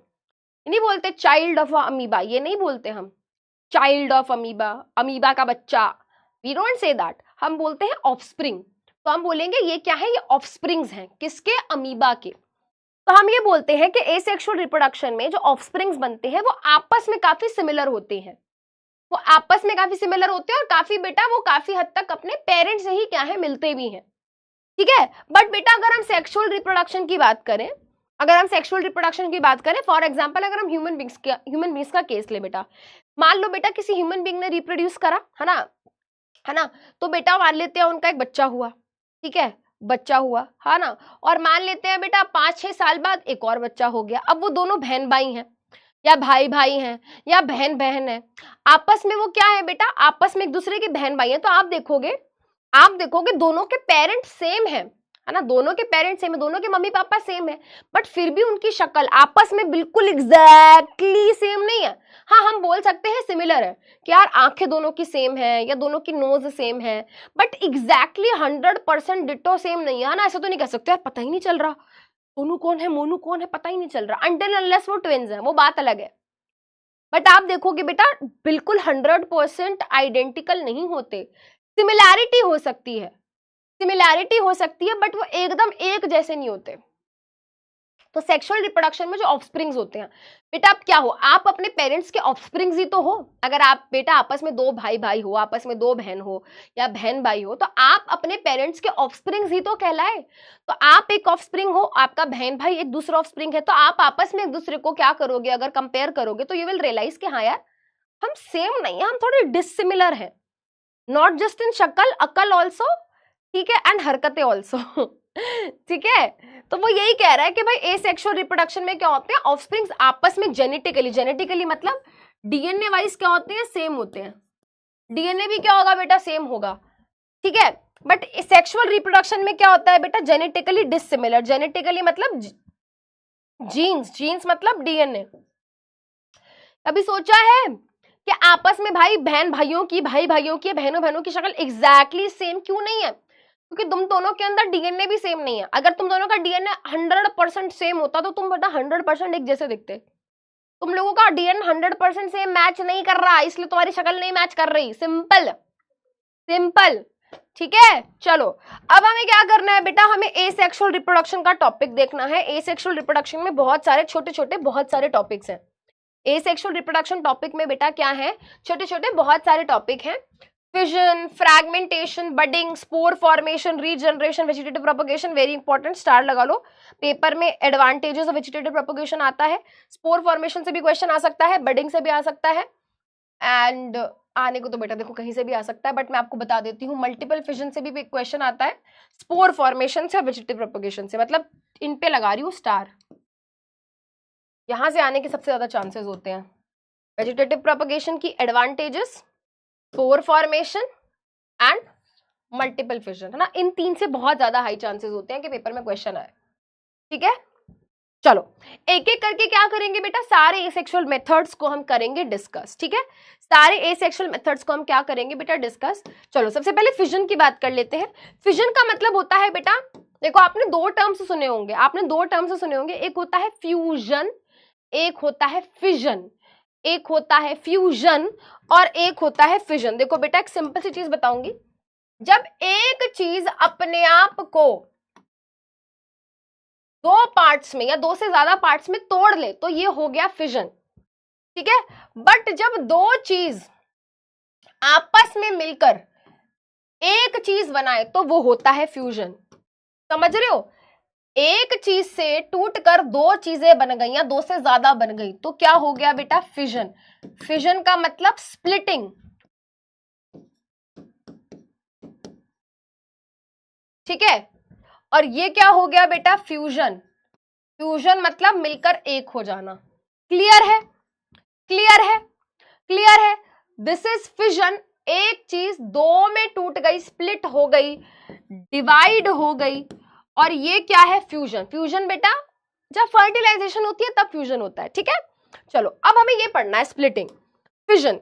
Fission क्या होती है बेटा, फिजन दो तरीके की होती है, ध्यान से देखेंगे। Fission can be of two types, एक होती है बाइनरी फिजन, एक होती है मल्टीपल फिजन। एक होती है बाइनरी फिजन, एक होती है multiple fission. Bye, tata bye bye, वो वाली बाय नहीं बेटा, बाय मतलब दो, बाय मतलब दो। जब हमारा एक पेरेंट सेल, बेटा मैं स्पीड अप कर रही हूं, ध्यान देंगे सारे बच्चे, ठीक है। जब एक पेरेंट सेल क्या करता है, अपने जैसे दो नए सेल्स बनाता है तो हम बोलते हैं बाइनरी फिजन हो गई, हम बोलते हैं बाइनरी फिजन हो गई। बट जब एक पेरेंट सेल अपने जैसे, एक पेरेंट सेल अपने जैसे क्या करता है, जब एक पेरेंट सेल अपने जैसे बहुत सारे, अपने जैसे बहुत सारे सेल्स एक बारी में बना देता है तो हम बोलते हैं मल्टीपल फिजन। मल्टीपल मतलब मैनी। जब एक पेरेंट सेल, जब एक सेल डिवाइड होकर, स्प्लिट होकर अपने जैसे दो बनाता है तो बाइनरी, और अगर बहुत सारे बनाता है तो मल्टीपल फिजन, ठीक है।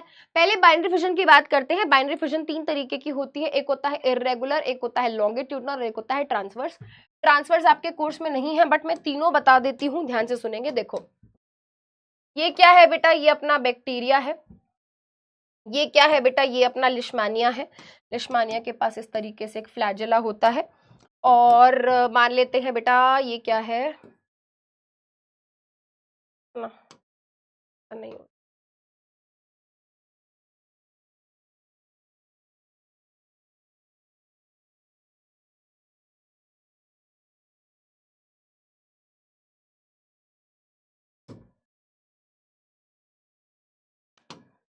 देखो बेटा, क्या सभी को पता है कि अमीबा क्या होता है? हाँ जी मैम, अमीबा एक सिंगल सेल्ड ऑर्गेनिज्म होता है, पानी के अंदर पाया जाता है, ठीक है। तो ये मैंने अमीबा बनाया है बेटा, ये मैंने क्या बनाया, ये मैंने अमीबा बनाया है। ये मैंने क्या बनाया बेटा, ये मैंने बनाया है लिशमानिया। लिशमानिया क्या होता है बेटा, लिशमानिया एक तरीके का, लिशमानिया एक तरीके का प्रोटोजोआ होता है। जैसे अमीबा है ना बेटा, वैसे ही होता है, ठीक है, वैसे ही होता है। और ये एक डिजीज कॉज करता है जिसका नाम होता है काला आजार। ये एक डिजीज कॉज करता है बेटा काला आजार, जिसको हम ब्लैक फीवर बोलते हैं, जिसको हम दमदम फीवर भी बोलते हैं, ठीक है। ये तीनों के तीनों क्या है बेटा, सिंगल सेल ऑर्गेनिज्म है। ये इसके पास भी एक सेल होता है, इसके पास भी एक सेल होता है, इसके पास भी एक सेल होता है। ये मैंने क्या बनाया, फ्लैजेला, ये इसको मूवमेंट में हेल्प करता है। अब देखो बेटा, तीनों में क्या होती है, बाइनरी फिजन होती है, तीनों में बाइनरी फिजन होती है, तीनों में बाइनरी फिजन होती है। यहाँ पे बेटा जो टर्म्स लिखे हुए हैं ना, यहाँ पे जो टर्म्स लिखे हुए हैं, इररेगुलर, लॉन्गिट्यूडनल एंड ट्रांसवर्स, ये इसके ऊपर डिपेंड करता है कि ये किस ओरिएंटेशन में क्या है, स्प्लिट हो रहा है, डिवाइड हो रही है। ओरिएंटेशन मतलब बेटा, मान लो मैं आपको बोलूं कि बेटा चलो अब जल्दी से सैलेड काट के दो, है ना। मम्मी ने कई बार कहा होगा ना बेटा, क्या खे खे खे करके टीवी देख रहा है, चल सलाद काट दे बैठ के, है ना। तो मम्मी ऐसे टमाटर खीरे पकड़ा के चली जाती हैं। तो क्या होता है बेटा, उस खीरे को काटने का दो तरीका, या तो भाई आप लंबे लंबे खीरे काट दो, लंबाई में, है ना, ऐसे लंबाई में खीरे काट दो, या फिर आप ऐसे ऐसे काटोगे तो आपको गोल गोल खीरे मिलेंगे, राइट। होता है ना बेटा, आप उस एक खीरे को, एक क्यूकम्बर को दो तरीके से काट सकते हो, या तो आप ऐसे ऐसे काटोगे या फिर आप ऐसे ऐसे काटोगे, है ना। तो वैसे ही बेटा अभी हमें क्या करना है, हमें सेल को भी डिवाइड करना है, हमें सेल को भी क्या करना है, डिवाइड करना है। तो बेटा बाइनरी फिजन होने वाली है।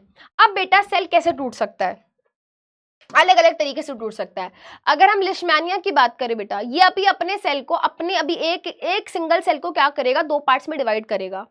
ये हमेशा अपने सेल को क्या करता है, लंबाई में, लंबाई मतलब लॉन्ग, लंबाई मतलब लॉन्ग, लॉन्गिट्यूडनली क्या करता है, ब्रेक करता है। लॉन्गिट्यूडनली क्या करता है बेटा, ब्रेक करता है। आप एनसीईआरटी का भी डायग्राम देखोगे तो आपको देखो बेटा समझ आ जाएगा।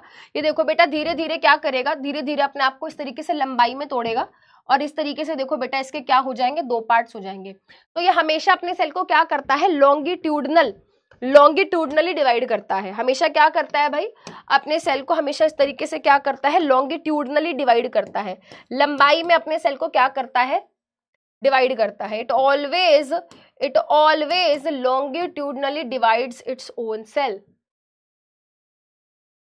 ठीक है, तो हम बोलते हैं longitudinal binary fission. Longitudinal plane में क्या हुआ, डिवाइड हुआ, और जब डिवाइड हुआ तो आखिरी में क्योंकि हमें 2 सेल मिले तो इसलिए क्या हो गया, लॉन्गिट्यूडनल बाइनरी फिजन। इसको ट्रांसवर्स बोलते हैं, पैरामीशियम में देखने को मिलता है, कोर्स में नहीं है बट बता देती हूँ। ये कभी भी अपने सेल को ऐसे डिवाइड नहीं करता, ये हमेशा अपने सेल को ऐसे डिवाइड करता है। ये वाला पार्ट एक सेल बन जाता है और ये वाला पार्ट एक सेल बन जाता है। यहाँ पे भी बेटा ये वाला पार्ट एक सेल बन जाएगा और ये वाला पार्ट एक सेल बन जाएगा। फिर आता है बेटा gangster in the house, amoeba की जय हो। अमीबा भाई साहब कह रहे हैं कि बेटा तुम करते होगे किसी की गुलामी, मैं किसी का गुलाम नहीं हूं, मैं नहीं बताने वाला मैं क्या करूंगा, मैं अनप्रिडिक्टेबल हूँ, मेरा जो मन करेगा मैं वो करूंगा, मैं किसी का गुलाम नहीं हूँ। ठीक है, मैं पहले बताऊं कि मैं क्या करूंगा, मैं क्यों बताऊं पहले से। आज मेरा मन जैसे करेगा मैं वैसे ब्रेक करूंगा। आज मेरा मन कर रहा है ना दोस्तों ऐसे ब्रेक होने का, ऐसे डिवाइड होने का, तो मैं ऐसे हो जाऊंगा। आज मेरा मन कर रहा है ऐसे डिवाइड होने का, तो यहां से एक सेल, यहां से एक सेल। कह रहा है भाई आज मेरा मन कर रहा है ऐसे डिवाइड होने का, तो यहां से एक सेल, यहां से एक सेल। मेरी मर्जी दोस्तों, मैं कुछ भी करूं, मैं अपनी बॉडी का मालिक मैं हूं। मेरे पास एक सेल है ना, खुद ही से मैंने इश्क किया रे, है ना। तो भाई मेरे को इतनी मोहब्बत है खुद से कि मैं खुद ही डिसाइड करूंगा कि मुझे क्या करना है, और मैं तभी डिसाइड करूंगा जब मैं डिवाइड कर रहा हूंगा। मैं कुछ भी कर सकता हूँ, मैं कुछ भी कर सकता हूँ, मैं दुनिया का देवता हूँ, है ना। तो भाई साहब जी को इतना कॉन्फिडेंस है, वो उसको फर्क ही नहीं पड़ता, मैं कुछ भी कर सकता हूँ। तो वो ऐसे भी डिवाइड कर सकता है, ऐसे भी कर सकता है, ऐसे भी कर सकता है, कैसे भी कर सकता है। कुछ फिक्स नहीं है, कुछ फिक्स नहीं है उसका, कुछ रेगुलर नहीं है कि भाई रेगुलर भाई ऐसे होता है। बड़ा इरेगुलर है, बड़ा इरेगुलर है, कुछ पता ही नहीं उसका कि कब कहाँ किस प्लेन में डिवाइड कर जाए। ठीक है बेटा, उसका कुछ भरोसा ही नहीं है। समझ गए, समझ गए। तो this is what is this is longitudinal binary fission, longitudinal binary fission.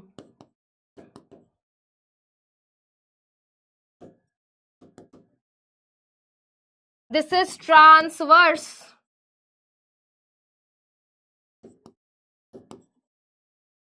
binary fission। इसमें इस तरीके से वर्टिकली सेल टूटता है, इसमें इस तरीके से हॉरिजॉन्टली सेल टूटता है, और यहाँ पे कुछ कह ही नहीं सकते, कुछ भी फिक्स्ड नहीं है।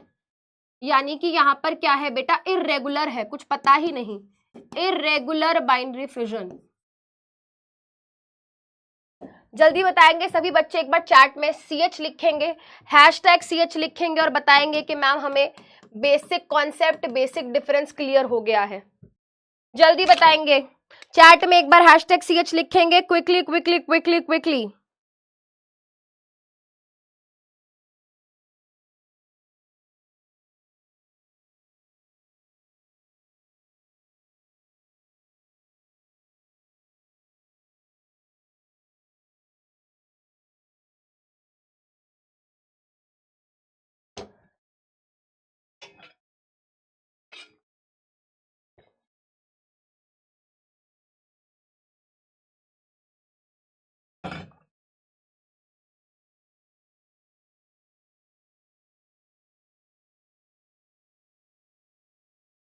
बहुत बढ़िया, चलो आगे बढ़ते हैं, एक बार इनको फटाफट से देख लेते हैं बेटा। तो latest talk about amoeba first, फटाफट से अमीबा के बारे में बात कर लेते हैं। ध्यान से सुनते जाएंगे बेटा, मेरी बातों पे आपको बहुत ध्यान देना है। ठीक है, अमीबा क्या है, अमीबा एक सिंगल सेल्ड ऑर्गेनिज्म होता है, प्रोटोजोआ होता है। ठीक है, ये बीमारी भी कॉज कर सकता है, ऐसी बात नहीं है कि बीमारी नहीं कॉज कर सकता, बहुत अच्छा है, ऐसा नहीं है बेटा, इट कैन कॉज बीमारी ऑल्सो। ये पानी के अंदर पाया जाता है, एंड जब इसकी रिप्रोडक्शन की बात होती है तो ये कैसे रिप्रोड्यूस करता है, इरेगुलर बाइनरी फिजन की प्रोसेस से करता है। यहाँ पे देखो बेटा, अभी ये क्या है, अभी ये पूरा मेच्योर हो चुका है और ये बिल्कुल रेडी है अपने जैसे और नए अमीबा बनाने के लिए, तो इसको हमने नाम दे दिया पेरेंट सेल। देखो बेटा फुली ग्रोन है, फुली ग्रोन का मतलब पूरा मेच्योर हो चुका है ना। पूरा क्या है बेटा, कोई भी ऑर्गेनिज्म बेटा तभी रिप्रोड्यूस करता है जब वो फुली मेच्योर हो। आप ऐसे सोचो बेटा, जब कोई बच्चा पैदा होता है तो वो 2 या 3 4 5 साल का बच्चा अपने जैसा और नए बच्चे को जन्म देने लायक अभी नहीं हुआ है। आप खुद एग्जांपल लो बेटा, क्या एक 5 से 6 साल का बच्चा, चाहे वो बॉय हो चाहे वो गर्ल हो, क्या वो रिप्रोड्यूस करके अपने जैसा और नया बच्चा बना सकता है? नहीं, क्योंकि अभी उसकी बॉडी खुद ग्रोथ में चल रही है, अभी उसकी बॉडी खुद ग्रो नहीं हुई है, मेच्योर नहीं हुई है। और ये चीज बेटा छोटे ऑर्गेनिजम्स के ऊपर भी डिपेंड क्या बोलते हैं, अप्लाई होती है। तो बेटा यहाँ पे क्या है, एक फुली ग्रोन अमीबा है, पेरेंट सेल है, इसने कहा कि भाई अब मेरा समय आ गया, मैं रिप्रोड्यूस करना चाहता हूँ। तो अब बेटा जब ये रिप्रोड्यूस करता है तो कैसे करता है, सबसे पहले देखो बेटा यहाँ पर क्या होता है, सेकेंड स्टेप में न्यूक्लियस। तो बेटा जब हमारा अमीबा क्या करता है, अमीबा या इवन लिश्मानिया बाइनरी फिजन में बेसिकली होता क्या है बेटा, बाइनरी फिजन में हमारा पहला स्टेप क्या होता है, न्यूक्लियस सबसे पहले डिवाइड होता है। अब जब डिवाइड होता है तो कैसा होता है बेटा, न्यूक्लियस खिंचने लगता है, न्यूक्लियस डिवाइड है ना। डिवाइड होने के लिए क्या है बेटा, धीरे धीरे ऐसे डिवाइड होता है ना। तो यहाँ पर क्या होगा बेटा, यहाँ पर क्या होगा, न्यूक्लियस लेंदन हुआ, खिंचने लगा। उसके बाद बेटा पहला स्टेप क्या होता है, न्यूक्लियस लेंदन, है ना। उसके बाद बेटा क्या होता है, न्यूक्लियस दो पार्ट्स में डिवाइड हो जाता है। यहाँ पे आप देखो बेटा ये एक न्यूक्लियस है, देखो बेटा ये एक न्यूक्लियस है और ये एक न्यूक्लियस है। जब न्यूक्लियस डिवाइड होता है तो उस प्रोसेस को हम बोलते हैं karyokinesis, we call it karyokinesis. Karyokinesis मतलब डिवीजन ऑफ न्यूक्लियस, न्यूक्लियस को कैरियन बोलते हैं, है ना।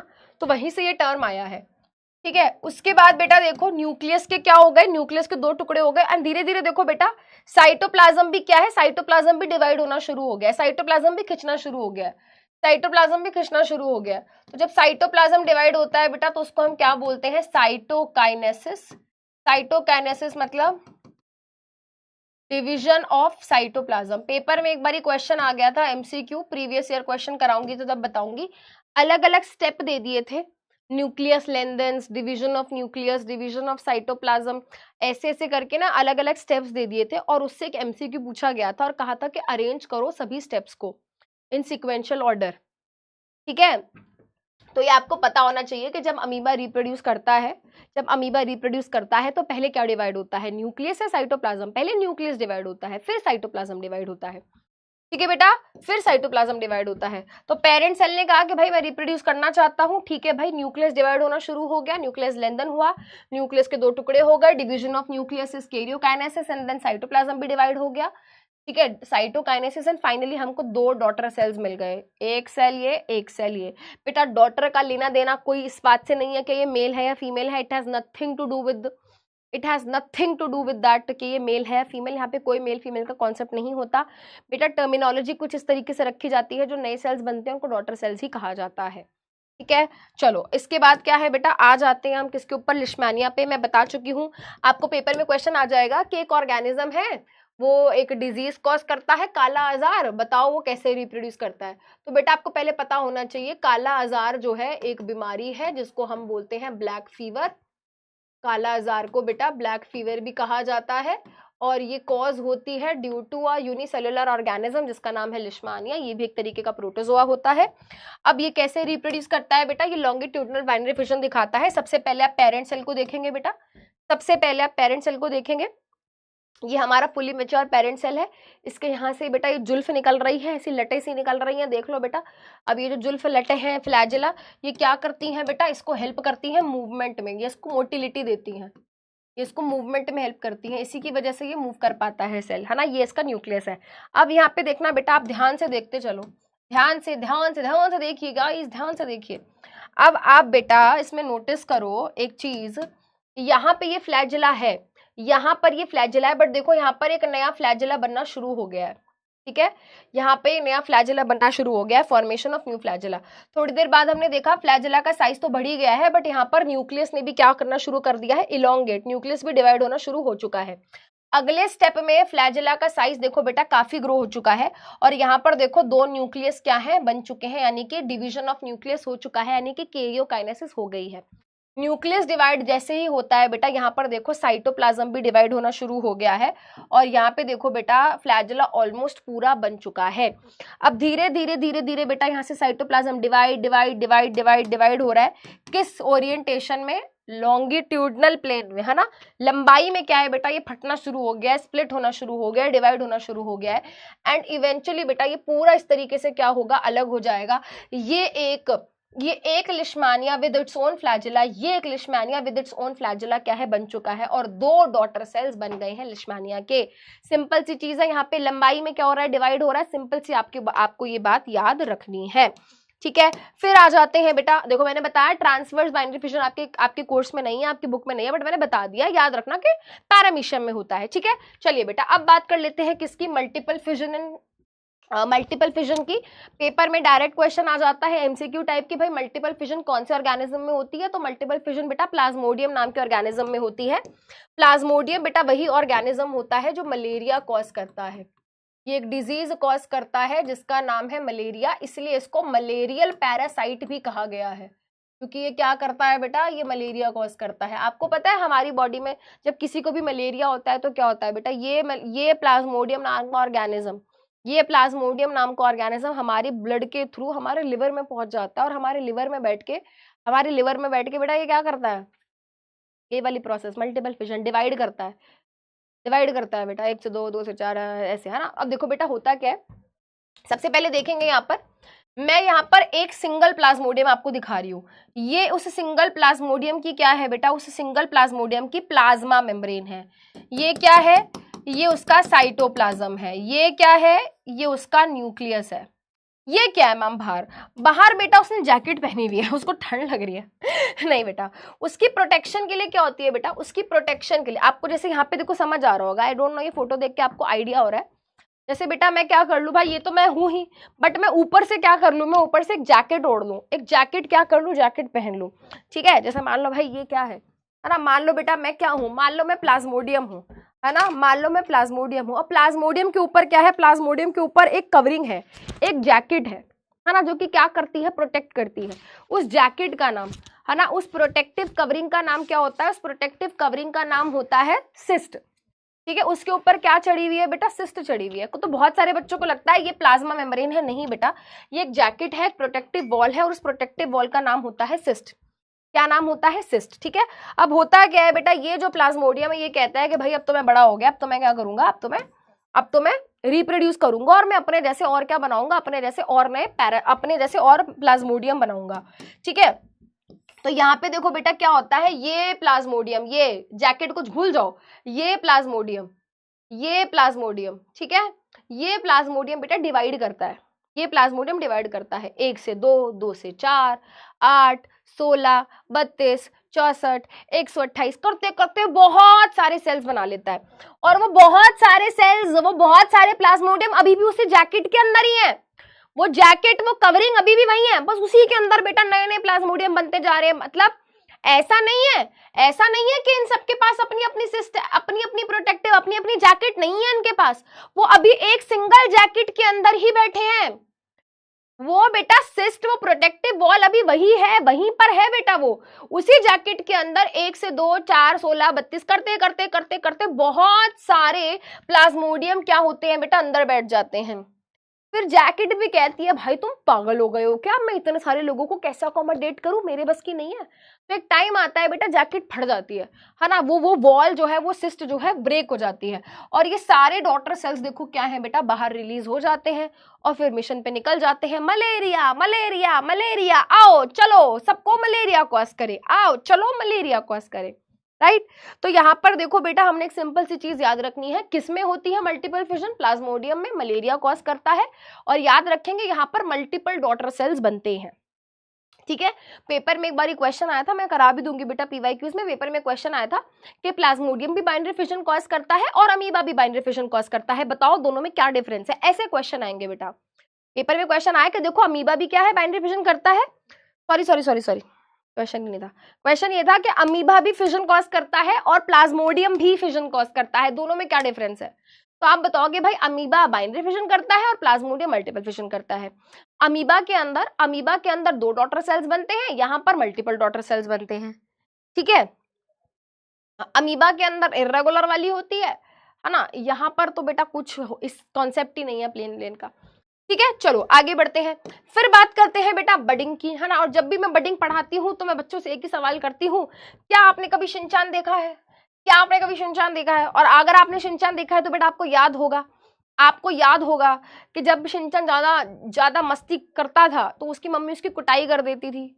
उसकी जब मम्मी उसकी कुटाई कर देती थी तो उसको ऐसे ऐसे ऐसे करती थी, है ना?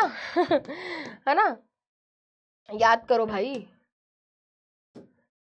है क्या तुम्हें शिमला मिर्च पसंद है?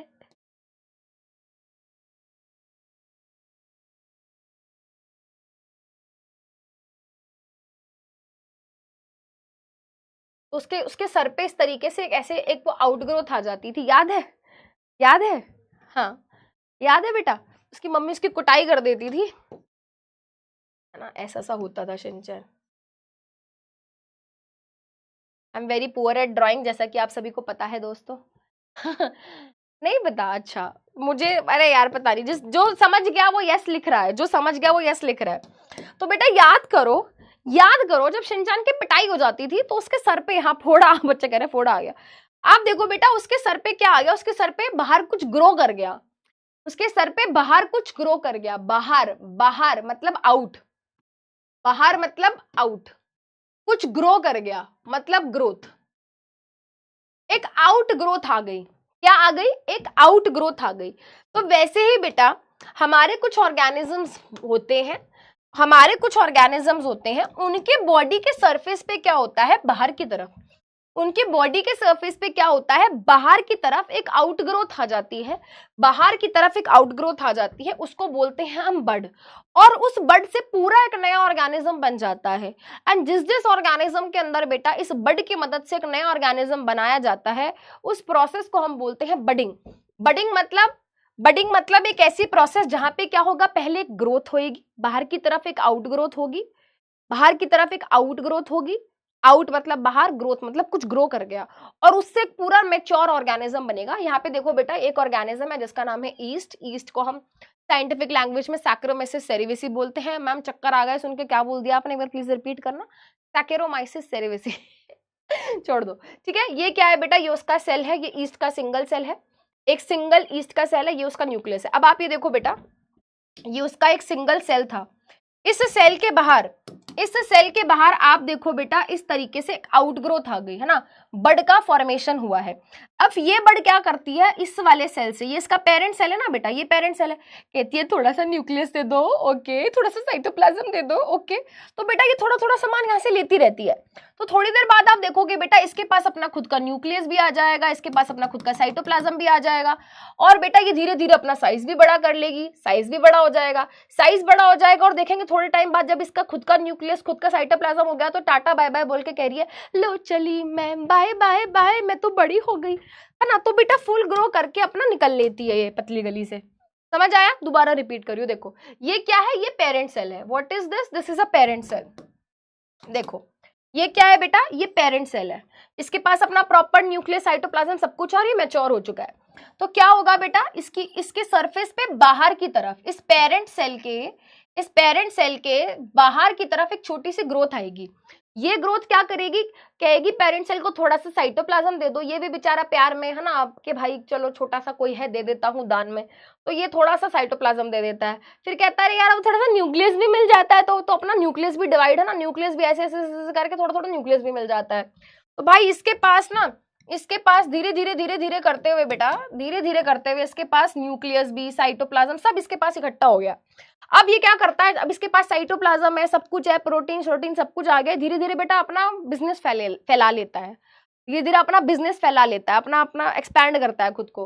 और थोड़े टाइम बाद देखो बेटा ये अपने आप को प्रॉपर फुली डेवलप कर चुका है, और जब इसको लगता है कि मैं फुली डेवलप हो गया हूं, तो ये क्या करता है बेटा, अपने आप को सेपरेट कर लेता है, कहता है अच्छा चलता हूं, दुआओं में याद रखना, टाटा बाय बाय। कभी कभी बेटा इस तरीके से भी केस देखने को मिलता है, कभी कभी ऐसे भी केस देखने को मिलता है कि भाई ये पेरेंट सेल है, पेरेंट सेल के पास एक बड बनी, उस बड के ऊपर एक और बड बन गई, उसके ऊपर एक और बड बन गई, उसके ऊपर एक बन गई, एक और बड बन गई, है ना, बड के ऊपर बड बनती चली जाती हैं। फिर ये सब मैच्योर हो जाती हैं और एक एक करके चली जाती हैं, एक एक करके चली जाती हैं। समझ गए? तो इसको बोलते हैं चेन ऑफ बर्ड्स, इसको बोलते हैं चेन ऑफ बर्ड्स, ठीक है। अब बडिंग की प्रोसेस बेटा एक और ऑर्गेनिज्म के अंदर देखने को मिलती है जिसका नाम होता है हाइड्रा। ईस्ट क्या है बेटा, ईस्ट एक तरीके का फंजाई होता है, प्लीज याद रखेंगे, ईस्ट क्या है, एक तरीके का यूनिसेलुलर फंजाई है, ईस्ट क्या है? एक तरीके का यूनिसेलुलर मतलब सिंगल सेल से बना हुआ फंजाई है। अब बात करते हैं हाइड्रा की। हाइड्रा क्या है? हाइड्रा कोई यूनिसेलुलर ऑर्गेनिज्म नहीं है बेटा। हाइड्रा एक तरीके का मल्टी सेल्यूलर एनिमल है। किसी को अगर लग रहा है इसको देख के कि मैम ये तो पाम का ट्री लग रहा है, ऐसा देख के पाम ट्री हो, है ना, हाइड्रा हाइड्रा है ना, ऐसा लग रहा है, नहीं बेटा, it is an animal. Hydra एक तरीके का एनिमल है, पानी में पाया जाता है, मल्टी सेलुलर है, बहुत सारे सेल से मिलकर बना होता है, ज्यादा बड़ा नहीं होता, 2-3 सेंटीमीटर का इतना सा निन्ना पिन्ना सा ऑर्गेनिज्म है, एनिमल है। अब होता क्या है बेटा, ये जो आपको ऊपर ऊपर दिख रहे हैं इनको ना टेंटिकल्स बोलते हैं। क्या बोलते हैं बेटा इनको? टेंटिकल्स। टेंटिकल्स की मदद से ना ये ऐसे ऐसे ऐसे ऐसे ऐसे ऐसे मूव करते रहते हैं टेंटिकल्स। और तो बेटा जब ये ऐसे ऐसे मूव करते हैं तो खाना इनके आसपास आ जाता है, मतलब ये खाने को पकड़ लेते हैं इनकी मदद से। तो बेसिकली फूड के कैप्चरिंग में हेल्प करते हैं, ये थोड़े बहुत मोबिलिटी भी देते हैं। ठीक है, अब होता क्या है बेटा, ये हमारा पेरेंट हाइड्रा है। पेरेंट हाइड्रा पे होता क्या है बेटा, एक स्पेसिफिक स्पॉट पे बेटा यहाँ पे मान लो कुछ सेल्स थे, वो सेल्स बार बार डिवाइड करने लगते हैं। वो सेल्स क्या करते हैं? बार बार डिवाइड करते हैं, 1 से 2, 2 से 4, 8, 16, 34, 32 करते करते करते करते एक आउटग्रोथ आ गई, बर्ड। और देखते ही देखते क्या हो गया बेटा, उस बर्ड ने धीरे धीरे धीरे धीरे धीरे धीरे करते हुए पूरा हाइड्रा बना दिया। ठीक है, अब जब ये हाइड्रा क्या हो जाएगा बेटा, जब ये हाइड्रा पूरा डेवलप हो जाएगा, अगेन अच्छा चलता हूं, दुआओं में याद रखना, तो ये एक दिन क्या करेगा बेटा, अपने पेरेंट हाइड्रा को छोड़कर उससे सेपरेट हो जाएगा। देखो बेटा यहाँ पर ये सेपरेट हो गया और ये चला जाएगा। ठीक है, और ये चला जाएगा। हाइड्रा के केस में बेटा याद रखना, हाइड्रा बडिंग तो करता ही करता है, एंड याद रखना बेटा वो रीजनरेशन की प्रोसेस भी कर सकता है। एक बार बोर्ड के पेपर में क्वेश्चन आ गया था, बताओ ऐसे कौन से 2 मोड ऑफ रिप्रोडक्शन होते हैं जो हाइड्रा शो कर सकता है? तो हम बताएंगे कि भाई वो बडिंग भी कर सकता है और वो रीजनरेशन भी कर सकता है। रीजनरेशन क्या होता है मैम? What is regeneration? बेटा देखो, वेजिटेटिव प्रोपगेशन नेक्स्ट क्लास के लिए छोड़ देते हैं, क्योंकि नेक्स्ट क्लास में मैं प्लांट्स के बारे में पढ़ाऊंगी तो वहां पे कर लूंगी डिस्कस। बट अब ये 2-3 छोटी चीजें बची हैं, उनके बारे में फटाफट क्या कर लेते हैं, डिस्कस कर लेते हैं। ठीक है, चलो रीजनरेशन सबसे आखिरी में पढ़ाऊंगी। और देखो बेटा ये क्या है, ये एक स्पाइरोगायरा है। स्पाइरोगायरा एक तरीके की ग्रीन कलर की एल्गी होती है, पानी में पाई जाती है, it is a green coloured algae, green algae बोलते हैं इसको, पानी में पाई जाती है। अगेन मल्टी सेलुलर ऑर्गेनिज्म है, सिंगल सेल्ड ऑर्गेनिज्म नहीं है बेटा, ये एक मल्टी सेलुलर ऑर्गेनिज्म है ना। तो मान लो बेटा ये इसका एक सेल है, ये इसका एक सेल है, ये इसका एक सेल है, तो ये बहुत सारे सेल से मिलकर बनी होती है। It is made up of many cells, ये इसका न्यूक्लियस, ये इसका न्यूक्लियस, ये इसका न्यूक्लियस एंड न्यूक्लियस।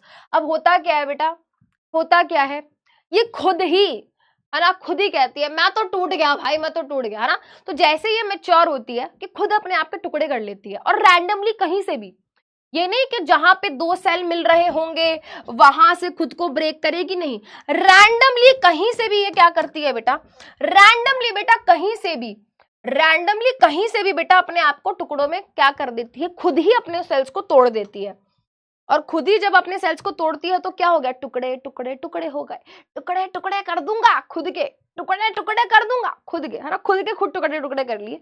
एंड हर टुकड़ा मतलब फ्रैगमेंट, हर फ्रैगमेंट क्या होता है बेटा, मैच्योर हो जाता है, हर फ्रैगमेंट मैच्योर हो जाता है, हर टुकड़ा क्या होता है, मैच्योर हो जाता है। क्या मुझे यहाँ पर किसी और की जरूरत पड़ी नया स्पाइरोगायरा बनाने के लिए? नहीं।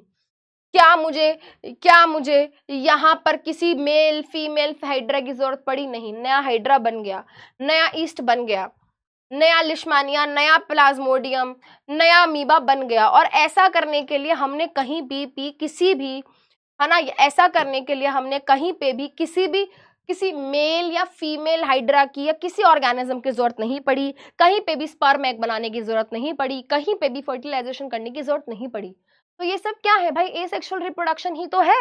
ठीक है, चलो अब बेटा बात करेंगे हम एक और एसेक्सुअल मेथड की, जिसका नाम होता है स्पोर फॉर्मेशन। अब देखो बेटा, थोड़ा सा एडवांस ऑर्गेनिजम्स की बात कर रहे हैं, जो मतलब थोड़ा सा जिनके अंदर थोड़ी सी स्पेशलाइजेशन है। स्पेशलाइजेशन मतलब जहाँ पे भाई काम बटा हुआ है, ऐसा नहीं कि भाई तू एक सेल है तू ही सब कुछ करेगा। अमीबा के अंदर क्या था भाई, उस एक ही सेल में वो न्यूट्रिशन भी कर रहा है, उसी एक सेल से बेटा वो रेस्पिरेशन, ट्रांसपोर्टेशन, एक्सक्रीशन सब कुछ उसी में हो रहा है। बट हम थोड़े से हायर ऑर्गेनिजम्स में आ रहे हैं, जैसे कि एक फंजाई होता है बेटा जिसका नाम होता है ब्रेड मोल्ड या फिर राइजोपस। ठीक है, राइजोपस का आर कैपिटल होगा, भाई क्या कर रहे हो। राइजोपस का एक और नाम होता है ब्रेड मोल्ड। इसका नाम ब्रेड मोल्ड क्यों होता है बेटा, तो आपने देखा होगा अगर आप कुछ समय के लिए, है ना, 10 दिन के लिए आप ब्रेड को छोड़ दो तो उसके ऊपर इस तरीके से क्या है बेटा, ये हरा हरा हरापन आ जाता है। ये हरा हरापन कुछ नहीं है, ये हरा हरापन एक्चुअली में वो फंगस है जो उसके ऊपर ग्रो कर रही है, एंड जो फंगस बेटा इसके ऊपर ग्रो कर रही है उसका नाम होता है राइजोपस या फिर ब्रेड मोल्ड। ठीक है, अब बेटा अब ध्यान से सुनना, ध्यान से सुनना। इसकी बॉडी ना बहुत सारे सेल से मिलकर बनी है, ऐसे सोचो, इसकी बॉडी जो है बेटा बहुत सारे सेल से मिलकर बनी है। यहाँ पर भी cells cells cells cells cells cells, यहाँ पर भी cells cells cells cells cells, बहुत सारे cells cells cells cells cells, है ना। It is a multi cellular organism, that means इसकी बॉडी बहुत सारे सेल से मिलकर बनी हुई है। बट यहाँ पर हर सेल के पास वो पावर नहीं है जो एक नया ब्रेड मोल्ड बना के दे सके। बेटा मैं आपको एग्जांपल देती हूँ, आप रिलेट करोगे। आपकी बॉडी में एक नहीं बेटा, आपकी बॉडी में करोड़ों सेल्स हैं। बट अगर मैं आपको बोलूं कि बेटा अपना स्किन का सेल निकाल कर दे दो, आपके जैसा एक और नया ऑर्गेनिज्म बनाना है, तो आप कहोगे मैम स्किन के सेल से थोड़े ना कोई नया ह्यूमन बींग बन सकता है। मैं बोलेंगी ठीक है बेटा कोई नहीं, अपना लिवर का सेल दे दो, लिवर के सेल से क्या हो जाएगा, एक नया ऑर्गेनिज्म बन जाएगा। आप कहोगे मैम नहीं मैम ऐसे नहीं हो सकता, all cells are not capable of making new organism. हमारी बॉडी का कोई भी रैंडम सेल निकाल के मैं ये नहीं बोल सकती ये लो हड्डी, है ना, ये लो हड्डी, हड्डी ले जाओ पूरी, लो इससे एक नया ह्यूमन बींग बना दो, दैट्स नॉट पॉसिबल।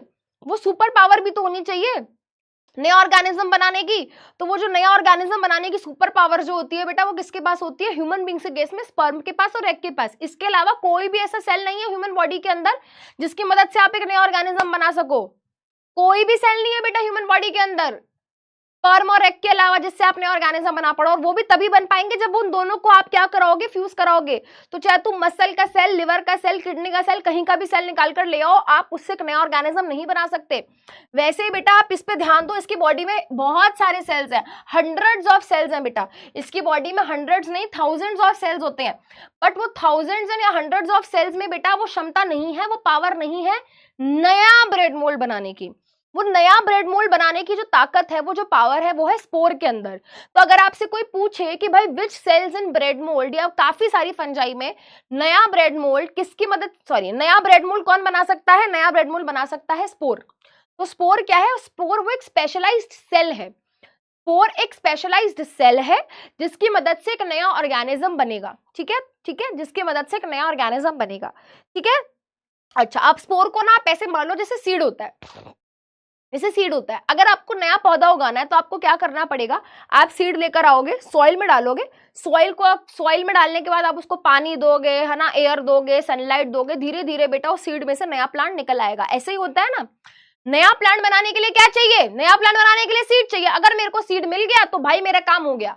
अगर मुझे सीड मिल गया मतलब मेरा काम हो गया। मैं सीड को लूंगी, सॉइल में डालूंगी, सॉइल से मिनरल्स मिलेंगे, वाटर मिलेगा, मैं सीड को पानी, एयर, सनलाइट, न्यूट्रिएंट सब दूंगी, और धीरे धीरे मैं देखूंगी उस सीड से क्या होगा, उस सीड से एक नया प्लांट निकल कर आएगा। वैसे ही बेटा आप अपने दिमाग में सीड की जगह रखो स्पोर को, वैसे ही बेटा आप अपने दिमाग में रखो स्पोर को। तो स्पोर भी ऐसा ही होता है, स्पोर भी ऐसा ही होता है। स्पोर एक ऐसा सेल है, जैसे ही उसको फेवरेबल कंडीशंस मिलेंगी, फेवरेबल कंडीशंस मतलब जैसे फंगस, ये है फेवरेबल कंडीशंस। क्या है, वार्म कंडीशंस होनी चाहिए, थोड़ा बहुत मॉइस्चर होना चाहिए, पानी होना चाहिए, है ना। तो बेटा वो एक नया ब्रेड मोल्ड बनाकर दे देगा। अब थोड़ा सा देख लो बेटा ये स्पोर बनते कैसे हैं और ये क्या है, मतलब बनना तो क्या है, इतना तो आपके कोर्स में है नहीं। अब होता क्या है बेटा, देखो हमारा ब्रेड मोल्ड,